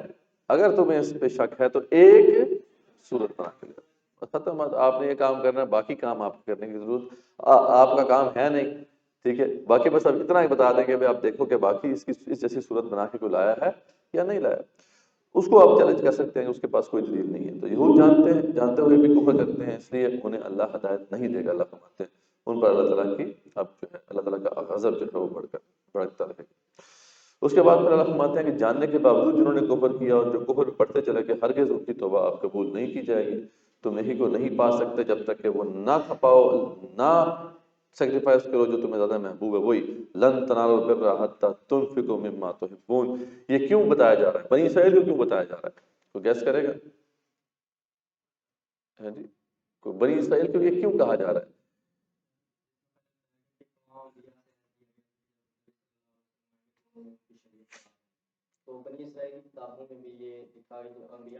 اچھا ٹھیک، اس کا دوسرا پہلو اس کو ذرا غور کریں کہ دیکھیں بنی اسرائیل کے لیے مسئلہ کیا تھا، وہ کیوں قبول نہیں کر رہے تھے رسول اکرم صلی اللہ علیہ وسلم؟ محبت تھی ان کو اپنی نسل سے، نسل پرستی بہت زیادہ تھی ان کے اندر، اور خیر ہونی بھی چاہیے، ہم بھی اگر ان کی نسل سے ہوتے تو ہمیں بڑا فخر ہوتا، جن کی نسل میں اتنے انبیاء آئے ہوں علیہ السلام تو ان کو تو فخر ہوگا۔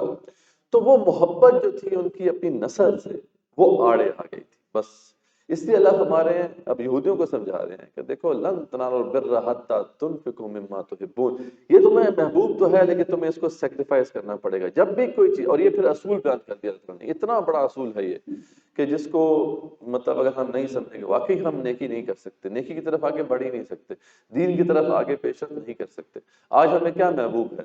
آج ہمیں اپنا کمفرٹ زون محبوب ہے، آج ہمیں اپنا لائف سٹائل محبوب ہے، آج ہمیں اپنی انٹرٹینمنٹ محبوب ہے، ٹھیک ہے، اور پتہ نہیں کیا کچھ محبوب، یہ سب کچھ قربان کرنا پڑے گا تبھی تاری بات ہم آگے بڑھ پائیں گے دین کے اندر۔ تو دین سیکریفائس مانگتا ہے، یاد رکھیں اللہ تعالیٰ سیکریفائس مانگتے ہیں، سیکریفائسز ہم دیں گے تو کچھ ہمیں ملے گا، اور دنیا میں بھی ویسے سیکریفائس کے بغیر کون سی کوئی چیز ملتی ہے، مفت میں تو کوئی چیز نہیں ملتی یہاں، تو سیکریفائس کرنا پڑے گا تبھی چیز ملے گی۔ تو اللہ تعالیٰ ان کو سمجھا رہے ہیں کہ دیکھو یہودیوں تمہیں نسل سے محبت ہے، اس کو قربان کرو گے تو کچھ ملے گا۔ تو یعقوب علیہ السلام نے کچھ اپنے اوپر کچھ چیزیں حرام کر لی تھی، جیسے اونٹ کا گوشت اور اونٹ کا دودھ، تو یہ انہوں نے اپنے اوپر کسی وجہ سے حرام کر لی تھی، کوئی میڈیکل ریزنز تھے یا کوئی انہوں نے کوئی منت مانی تھی وغیرہ، کوئی ریزن ہوگا، تو اس پہ اب یہود نے پروپیگنڈا شروع کر دیا۔ جب ظاہر بات ہے ان پہ اب کوئی جواب نہیں رہا ان کے سامنے، قرآن نے ہر بات ان کے سامنے کھول کے بیان کر دی، لیکن اس کے باوجود جو ہے اب یہود جو تھے ان کا خاصا یہ ہے کہ آج بھی وہ پروپیگنڈا کرتے ہیں، انہوں نے اب پروپیگنڈا شروع کر دیا، اور سادہ لوگ جو مسلمان تھے ان کو گمراہ کرنا شروع کر دیا کہ دیکھیں یہ رسول کیسے سچے ہو سکتے ہیں، رسول اکرم صلی اللہ علیہ وسلم کیسے سچے رسول ہو سکتے ہیں کہ یہ تو جو حرام ہے اس کو حلال کرتے ہیں۔ کبھی کبھی رسول آپ نے دیکھا ہے سچا کہ جو حرام کو حلال کر دے؟ وہ اچھا لوگ پوچھتے ہیں جی کس کو حرام، کس چیز کو حرام کو حلال کر دیا؟ دیکھیں جی اونٹ کا گوشت اور اونٹ کا جو دودھ ہے تو حرام تھے، ٹھیک ہے، سابقہ شریعتوں میں حرام تھے، اور انہوں نے حلال کر دیا رسول اکرم صلی اللہ علیہ وسلم نے۔ آپ صلی اللہ علیہ وسلم خود بھی پیتے تھے شوق سے اور کھاتے بھی تھے ان کا گوشت، تو اس پہ اللہ نے ان کو کہا کہ یہ اب یہ خاص طور پہ یہ دو نمبری یہاں پہ کر رہے ہیں، ان کو پتہ ہے کہ ان کی شریعت کے اندر ایسی کوئی بات نہیں، تو اللہ نے یہاں پہ فرمایا کہ تم کو دلیل ہے تو پیش کرو، کہاں پہ اس کی حرمت آئی ہے، کس شریعت کی کتاب میں اس کی حرمت آئی ہے؟ ایسی بات تو تھی نہیں۔ پھر وہی پروپیگنڈا جو تھا جو شروع میں انہوں نے کیا تھا جب قبلہ شفٹ ہوا تھا، یہ کیسے سچے رسول ہو سکتے ہیں، ان کا تو قبلہ ہی ٹھیک نہیں ہے، یہ تو قبلہ جو ہے اتنے انبیاء علیہ السلام کا تو ارض مقدس تھا، تو یہ تو خانہ کعبہ کی طرف جو ہے اپنا قبلہ قرار دے رہے ہیں۔ تو اس پہ دوبارہ سے ان کو ڈانٹا گیا کہ دیکھو یہ بات طے ہو چکی ہے، پھر کیوں اس میں کنفیوژن پیدا کرتے ہو؟ تو اہل کتاب بہت سی باتوں پر گواہ ہوتے ہوئے کیوں گمراہ کرتے ہو اور کیوں اللہ کی آیات کا کفر کرتے ہو؟ بات آ جاؤ۔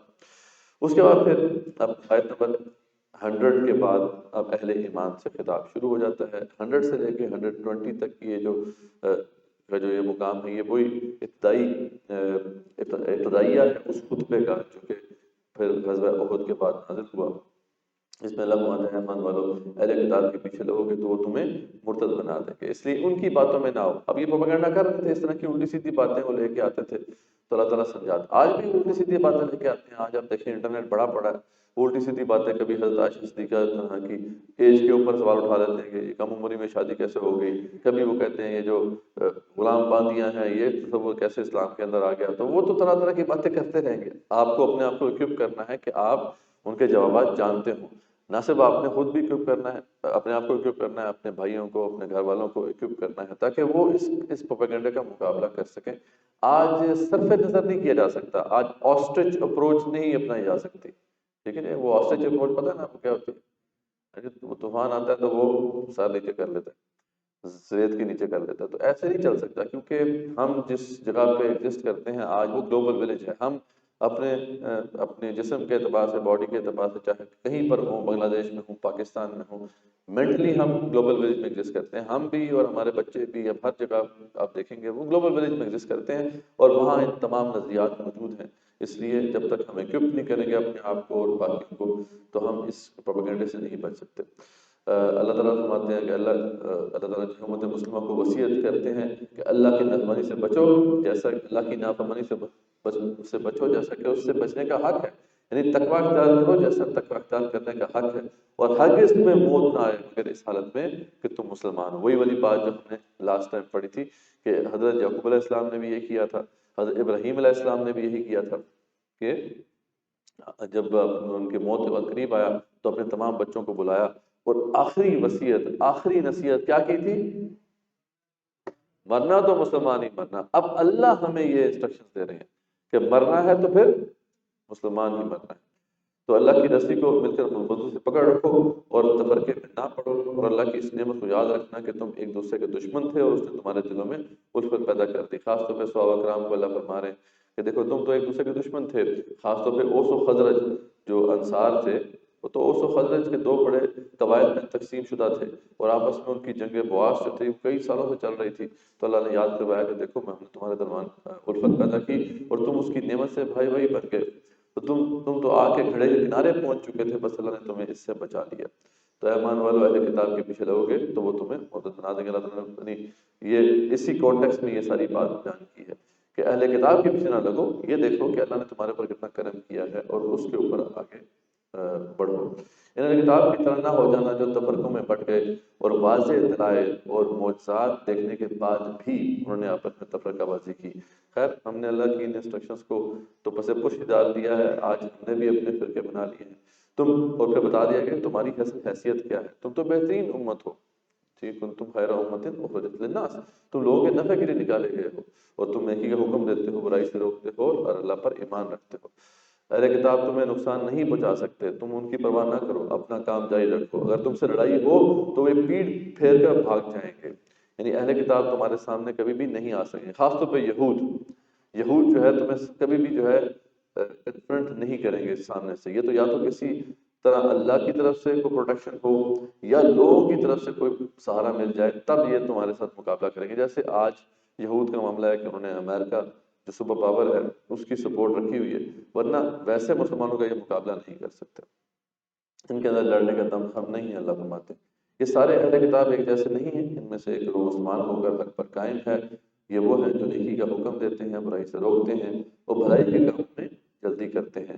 انہی میں عبداللہ بن سلام جیسے بہت بڑے فقیہ صحابی بھی تھے جو پہلے یہودی تھے لیکن بعد میں مسلمان ہوئے۔ یہ بات بہرحال ایک بڑی انٹرسٹنگ ہے کہ یہود جو ہیں بہت کم مسلمان ہوتے ہیں، مطلب، لیکن عیسائی بہت بڑی تعداد میں مسلمان ہوتے ہیں۔ آج بھی اگر آپ دیکھیں گے تو ان کی کثرت جو ہے مسلمان ہوتی ہے۔ کافروں کو ان کے مال اور اولاد کام نہیں آئیں گے۔ اللہ فرماتے ہیں آپ اپنا کام جاری رکھو۔ مسلمانوں، اہل کتاب کو رازدان اپنا بنانا، ان کو قریبی دوست نہ بنانا، وہ تمہارے خیر خواہ نہیں ہیں، ان کے دل میں تمہارے بارے میں بغض اور عداوت ہے، جس کا اظہار کبھی ان کی زبانوں سے بھی ہو جاتا ہے، تو اور لیکن جو ان کے دل میں چھپا ہوا بغض ہے وہ کہیں زیادہ ہے، تو اس سے ہوشیار رہو۔ بہرحال یہ ہم نے کنکلوڈ کر دیا کہ جو بتایا گیا تھا، آپ لوگوں نے کچھ جانا بھی ہے کہیں پہ، امپورٹنٹ کچھ آیات ہیں، انشاءاللہ اس کو ہم نے ویسے دیکھ لیا ہے اس سیشن کے دوران ہی، ہم نے تقریباً جو ہے یہاں پہ اب تھرڈ پارہ بھی کمپلیٹ کر لیا ہے اور چوتھے پارے کا بھی آغاز کر دیا ہے۔ انشاءاللہ اب کوئی کویشچن ہیں اس والے سے تو بے شک آپ پوچھ لیں۔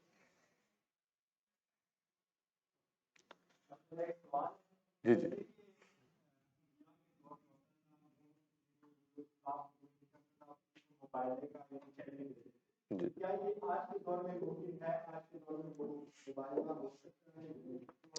خیر، آج کے دور میں بھی بعض لوگ مباہلے کا چیلنج دے دیتے ہیں۔ وہ پچھلے دنوں کوئی تھے، وہ علی مرزا کے ساتھ کافی کوئی لگا ہوا تھا، کوئی معاملہ وہ آپ نے دیکھا ہوگا، تو بہرحال آج تو خیر اس طرح مطلب وہ کہنے کی بات ہی ہے کہ مباہلے کا چیلنج دے دیا.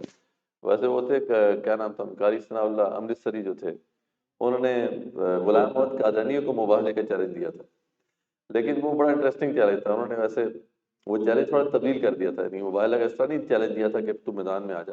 انہوں نے کہا تھا کہ اگر یہ حق پر ہے, اگر یہ حق پر ہے تو پہلے میں مروں گا بعد میں یہ مرے گا, اگر میں حق پر ہوں تو پہلے یہ مرے گا اور بعد میں. تو خیر اس طرح وہ جب وہ پہلے مر گیا تو پھر جشن ادھر منایا گیا تھا کہ جناب فاتح قادیان کہتے ہیں ان کو. تو یہ صرف باتیں ہیں, مطلب واقعی صحیح معنوں میں دیکھا جائے تو آج اپلیکیبل نہیں ہے. یہ انبیاء اور رسل علیہ السلام کے ساتھ خاص تھا. ساری بات ہے اس میں کیونکہ اللہ تعالیٰ کی ایک خاص ہم انٹرونشن کو کال کر رہے ہیں, وہ ایک معجزہ ہی ہوتا ہے. اور یہ معجزات جو ہوتے ہیں عام طور پہ یہ عام غیر نبی سے سرزد نہیں ہوتے, یہ تو اللہ کے پیغمبروں سے ہی ہوتا ہے, سے سرزد ہوتے ہیں. تو بہرحال کہنے کو تو کوئی نہیں, کہہ سکتے ہیں جی ہاں میں تمہیں دعوت مباہلہ دیتا ہوں آ جاؤ, تو وہ ایک مطلب جذباتی بات ہی ہے, حقیقت میں یہ آج اپلیکیبل نہیں ہے. جی بنی اسرائیل عیسائی, اچھا اچھا صحیح بات ہے, ڈیفینیٹلی اہل کتاب ہیں اور یہود, بلکہ یہود بھی ان کو اب قبول نہیں کرتے, وہ تو زائنسٹ ہیں. اور ایک طرح سے انہوں نے جو ہے ایک جابرانہ اور غاصبانہ قبضہ کیا ہوا ہے ہمارے لینڈ کے اوپر, مسلمانوں کے لینڈ کے اوپر. تو ڈیفینیٹلی یہ چیز نہیں ہونی چاہیے. بہرحال اب یہ باتیں کیونکہ آج کے جس کانٹیکسٹ میں ہم بات کر رہے ہیں ہم تو ہیں ہی غلام, ہمارے پاس اپنی اکانومی چلانے کے لیے پیسے نہیں ہیں. تو بہرحال ہم اگر اس طرح کی بڑھ کے ماریں گے ہم تو بالکل جناب انڈیپینڈنٹ ہو کے بات کریں گے, تو یہ صرف باتیں ہی رہ جاتی ہیں. اصولی بات تو یہی ہے کہ ہمیں بہرحال جہاں بھی مسلمانوں کے اوپر ظلم ہو رہا ہے, ایسی جتنی بھی غاصبانہ جو بھی طاقتیں ہیں ان کا ہم رد کریں, ان کے خلاف پروٹیسٹ بھی کریں اور اپنے بھائیوں کی مدد کریں جتنے بھی ہم کر سکتے ہیں. یہی ہمارا سٹینس رہنا چاہیے, چاہے جو مرضی ہو جائے, ہمارے پاس کچھ نہ بھی بچے تو بہرحال یہی ہمارا سٹینس بنتا ہے اسلام کے مطابق.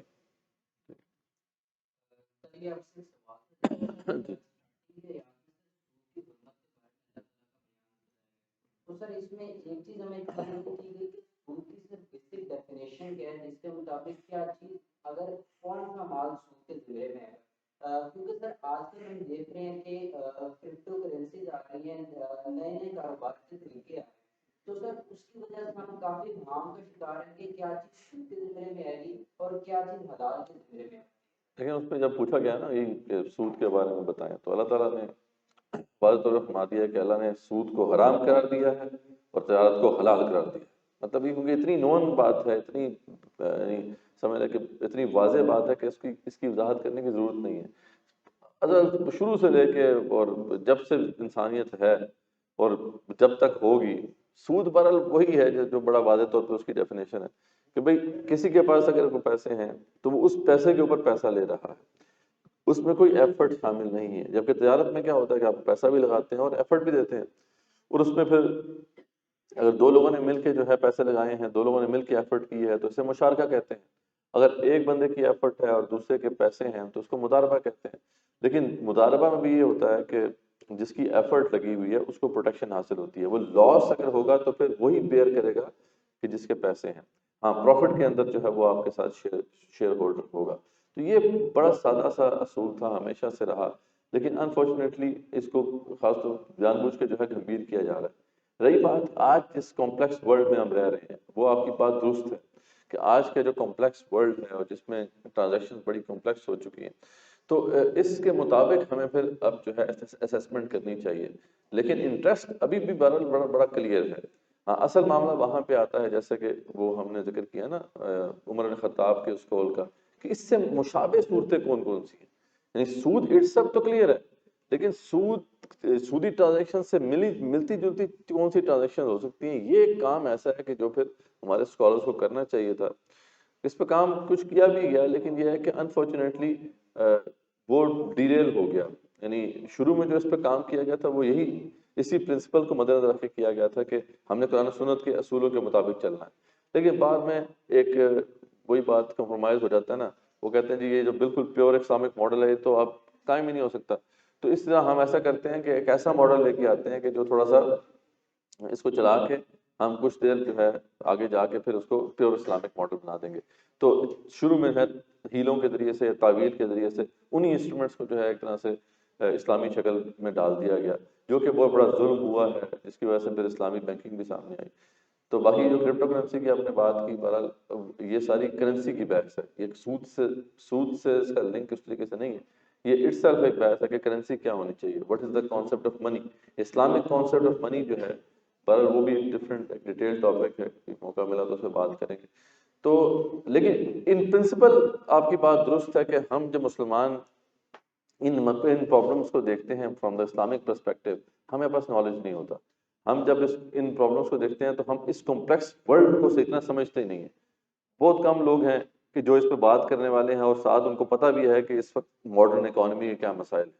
کم سے کم میں اتنا کہتا ہوں، ان کو دعویٰ کر مطلب حالانکہ ہمارے بھائی ہیں نا جو دین کی بات کرتے ہیں، ہم کہتے ہیں کم سے کم آپ لسٹ کر دیں وہ پرابلمس جو آج کے اکنامک سسٹم کے ہیں، وہ لسٹ بھی نہیں کر پاتے، لیکن بات کلیم کر رہے ہوتے ہیں جی کہ بغیر سود کے بینکاری ہونی چاہیے.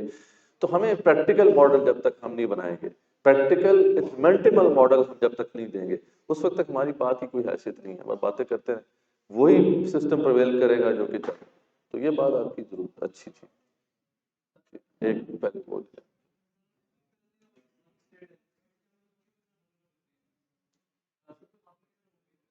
کیسے ممکن ہو سکتا ہے. ڈیفینیٹلی دیکھیں اس کے لیے کافی ہم ریوائول کے تحت بھی کام کر رہے ہیں. کافی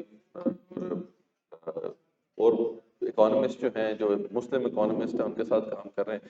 اس پرابلم کا سولوشن ضرور ظاہر بات ہے، لیکن ڈیفینیٹلی وہ اتنا سمپل نہیں ہے کہ اس کو بس آپ کہہ دیں کہ یار دو چار کی طرح اس طرح مسئلہ حل ہو جائے گا. بہرحال اس کے لیے اس طرح کے لوگ ہی چاہیے جو آج کے ماڈرن اکنامک سسٹم کو سمجھتے ہوں، نمبر ایک. نمبر دو، وہ لوگ چاہیے جو قرآن و سنت کی فاؤنڈیشنز کو سمجھتے ہوں اور کلاسیکل جو ہماری تھاٹ ہے، جو ہمارے اسلاف کی فکر ہے، اس کو سمجھتے ہوں. ان کی انٹیگریشن سے، ایمالگمیشن سے ہی ایک ایسا پریکٹیکل ماڈل آ سکتا ہے. بغیر پریکٹیکل ماڈل کی اگر ہم بات کرتے رہیں گے تو بس ہم بات کرتے رہیں گے. تو اس پہ الحمدللہ ہم کام کر رہے ہیں. انشاءاللہ آپ کو بھی موقع ملے گا، انشاءاللہ اس پہ ایک سیمینار بھی ہم کریں گے، جس میں پھر اس طرح کے جو آئیڈیاز ہیں، جو امت مسلمہ میں ایسے لوگ موجود ہیں جو ایکسپرٹس ہیں، تو اس پہ کام کر رہے ہیں ہم. لیکن یہ ہے کہ اس پہ کوئی کام ابھی تک اس طریقے سے ہوا نہیں. اگر ہوا بھی ہے تو وہ مطلب سامنے نہیں ہے. تو بہرحال اس ناٹ پرابلم کے جو ایزیلی آپ سالو کر سکیں. ایک کمپلیکس پرابلم ہے، اس کا سولوشن بھی کمپلیکس ہوگا، بٹ اٹ از ڈویبل. اصل بات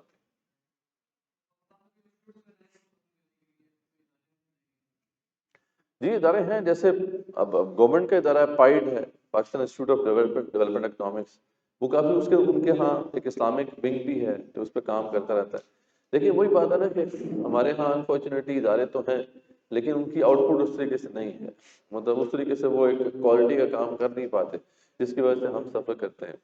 اب دیکھیں یہ فیصلہ تو آ چکا ہے حکومت کا کہ ود ان 5 ایئرس جو ہیں اس کو ختم کرنا ہے. 1 سال تو گزر بھی چکا ہے، ہمیں 4 ایئرس رہ گئے ہیں. تو یہ 4 ایئرس کے اندر انسٹرکشنز ہے باقاعدہ حکومت کو کہ آپ سود کو ختم کریں. اب اس کے لیے سوسائٹی کو کھڑا ہونا ہوگا. اوپر جو بیٹھے ہوئے ہیں لوگ وہ تو نہیں چاہتے کہ اسلام کا کوئی ماڈل آئے، بٹ ماڈلز آر اویلیبل. لیکن یہ ہے کہ ان کو اچھی طریقے سے جو ہے آپ کو ڈیولپ کرنا پڑے گا تاکہ آج کے دور میں وہ امپلیمنٹیبل ہو سکیں. دس از ورڈ. جی جی روٹی 100 روپے کی 10. اب 2023 میں 200 روپے کی مجھے 200 روپے نہیں دے رہا، مجھے 10 روپے. میں نے 10 روپیہ یہ ڈبل تو نہ ہوا، میں تو 10 روپیہ لیتا ہوں. بالکل. اصل بات تو یہ ہے نا کہ سسٹم ہی ایسا ہے نا، اس میں انفلیشن ایک ایشو ہے اس سسٹم کا. اور اس کی وجہ سب سے بڑی یہ ہے کہ جو منی ہے، جو جو جو میڈیم آف ایکسچینج ہے، اسی کو انٹرنسک ویلیو نہیں ہے. اور یہ ویلیو جو ہے بس وہ جو اوپر بیٹھے ہیں وہ طے کرتے ہیں، منی ماسٹرز. تو جس کی وجہ سے یہ سارا معاملہ ہو رہا ہے.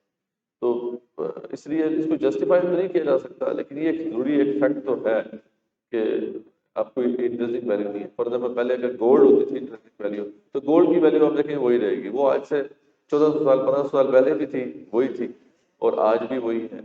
تو لیکن کیونکہ اس کو ڈیلنگ کر دیا گیا، اب پتہ نا کہ جو جس طریقے سے ہوا تھا امریکہ اور پیٹرو ڈالر کی بنیاد پڑی، تو اب تو یہ سب مطلب فراڈ کر دیا گیا ہمارے ساتھ.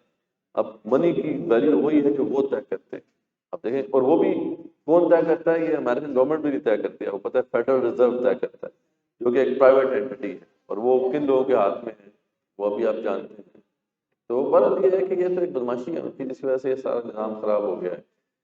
لیکن بہرحال اگر ہمیں اسلامک ماڈل پیش کرنا ہے تو ہمیں ان تمام سوالوں کے جواب دینے ہوں گے.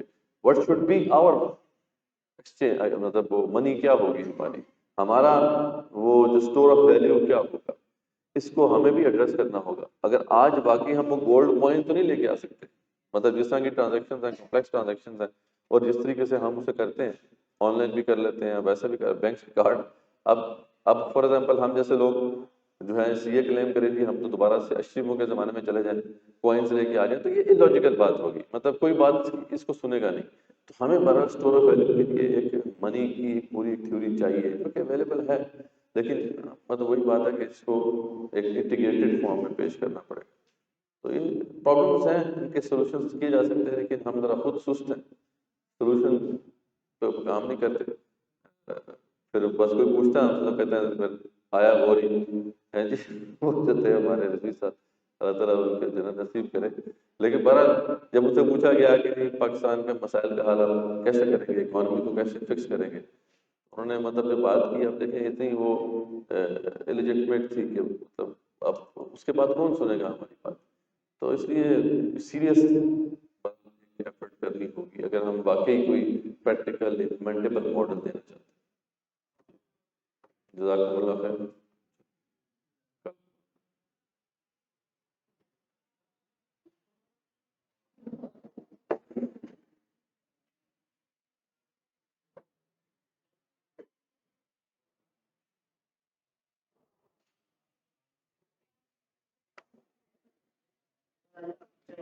ہاں نہیں لوگوں کا مسئلہ میں نے کہا جو ٹائم ہو گیا بتایا گیا تھا کہ ذرا جانا ہے کوئی میچ پہ رہا تھا کوئی. اچھا اچھا اچھا میچ ہے کوئی.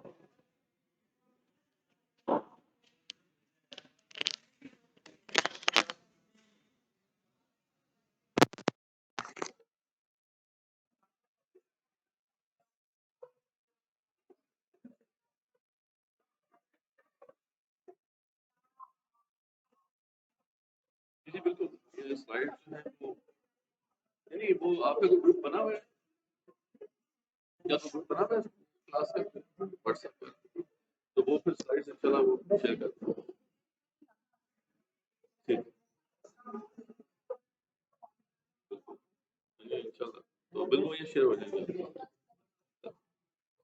حسام جی حضرت میچ کے لیے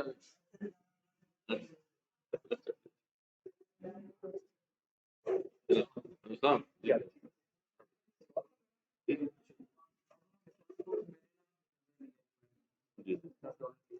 ٹھیک ہے.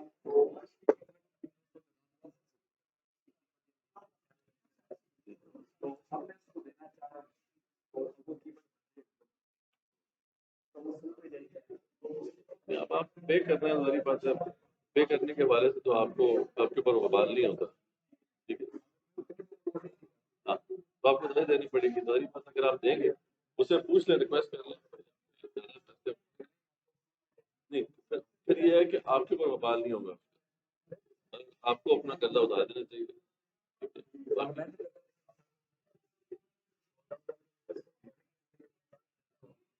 یہ تو سارا اصل مسئلہ نہیں لیکن یہ کہ اس سچویشن میں آپ کو پے کریں گے آپ پہ وبال نہیں ہوگا آپ کے اوپر کوئی گناہ نہیں ہوگا آپ کو تو بات ہے اس کو واپس کریں لیکن اس کو ضرور یہ کرنا چاہیے جو جس نے آپ کو چیز دی ہے اس کو ضرور کرنا چاہیے ٹھیک ہے. لیکن اگر وہ کہتا ہے کہ پورا دو تو آپ نے یہ آپ کے اوپر ہے آپ اگر دیں گے تو آپ کے اوپر گناہ نہیں ہوگا.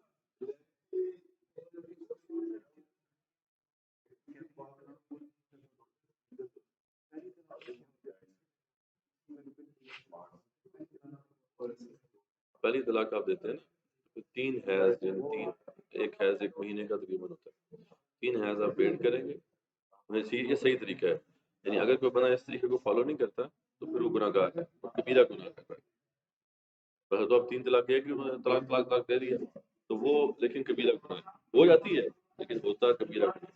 طریقہ کیا ہے؟ اللہ نے بتایا کہ ایک طلاق دے 3 حیض ویٹ کرے، تو جو کہ تقریباً 3 مہینے بعد، تو یہ جب وقت پورا ہو گیا 3 مہینے کا، اب دوسری طلاق کا وقت ہے، اب آپ یا تو اسے رجوع کر لیں گے، نکاح دوبارہ سے نکاح کی تجدید کر لیں گے، نہیں تو پھر آپ دوسری طلاق دے دیں گے، پھر 3 حیض، دوسری طلاق میں بھی آپ طلاق دے دیا تو 3 حیض پھر ویٹ کرنا ہے،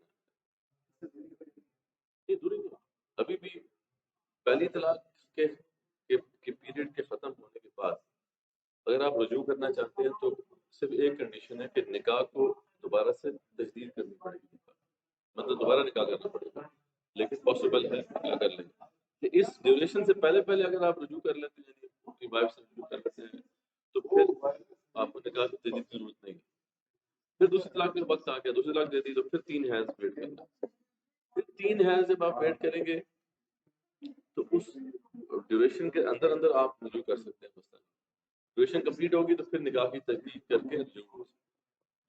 آپ جب تیسری طلاق دے دی تو پھر آپ واپس نہیں آ سکتے، آپ پھر وہ تو کسی اور کی اس کی فطری طور پہ کسی اور سے نکاح ہو گیا، پھر ان کی نہیں بنی، اس نے طلاق دے دی تو پھر آپ ہاں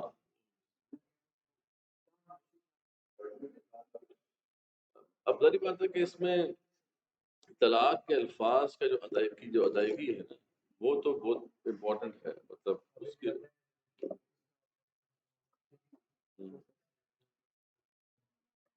اب دماغ خراب ہے تو ظاہر بات ہے پھر دیکھا جاتا ہے،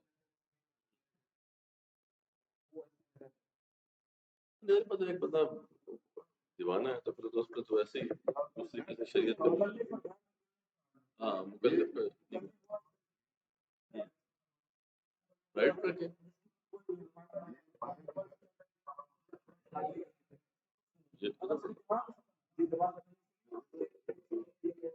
میں نے اٹھا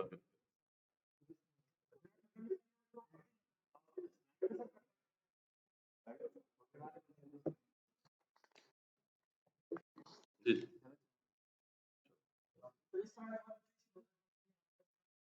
ضرور ضرور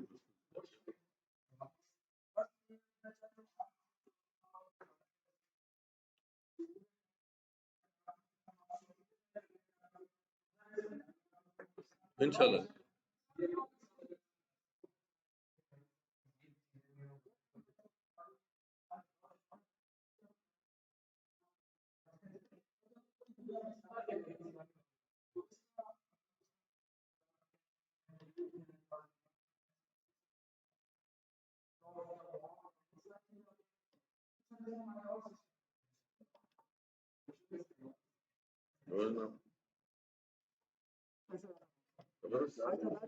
آج تو ماشاء اللہ یہ کل بتا رہے تھے کہ آج وہ کل وہ سب میں بارش کی وجہ سے نہیں ہے،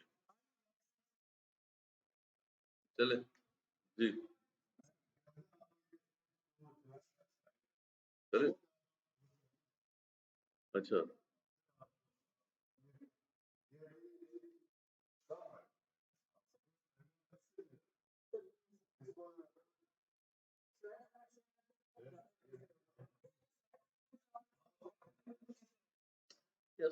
ان کو ہم شیئر تو کر دیں گے نا، یہ ساری اب پی ڈی ایفs میں آپ کو بھیج دیتا ہوں نا کہ آپ شیئر کر دیں، نہیں کلاس کے بعد شیئر کریں، کلاس سے پہلے اصل میں کیا ہوتا ہے وہ بندہ پھر یہ کنفیوز ہو جاتا ہے نا، وہ فوکس اسی پہ کریں، ہاں کلاس کے بعد وہ شیئر کریں، ہاں کلاس سے پہلے وہ نوٹس اپنے کر سکتے ہیں، ہاں 1 سے 3 بس ٹھیک ہے کافی۔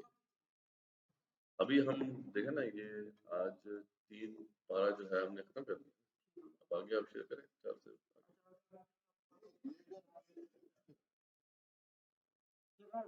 یہ لیفٹ پہ رکھیں یا جہاں پہ رکھیں تو آواز نہیں صحیح آ رہی تھی،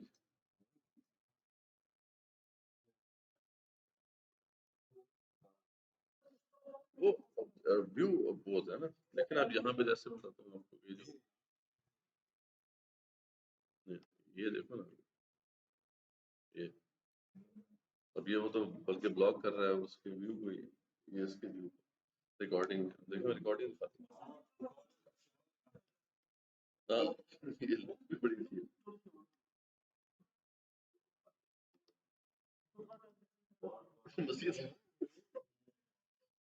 نہیں پوڈ کاسٹ سے یہ نہیں ہوتا بھائی، یہ پوڈ کاسٹ تھوڑی ہوتا ہے، وہ ڈفرینٹ ہوتے ہیں، زبردست قسم کے آتے ہیں، یہ تو بڑا بیسک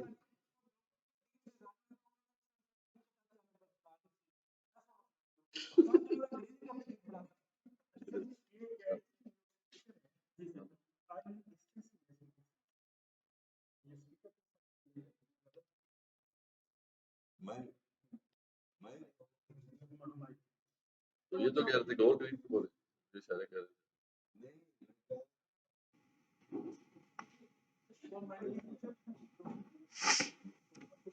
تھے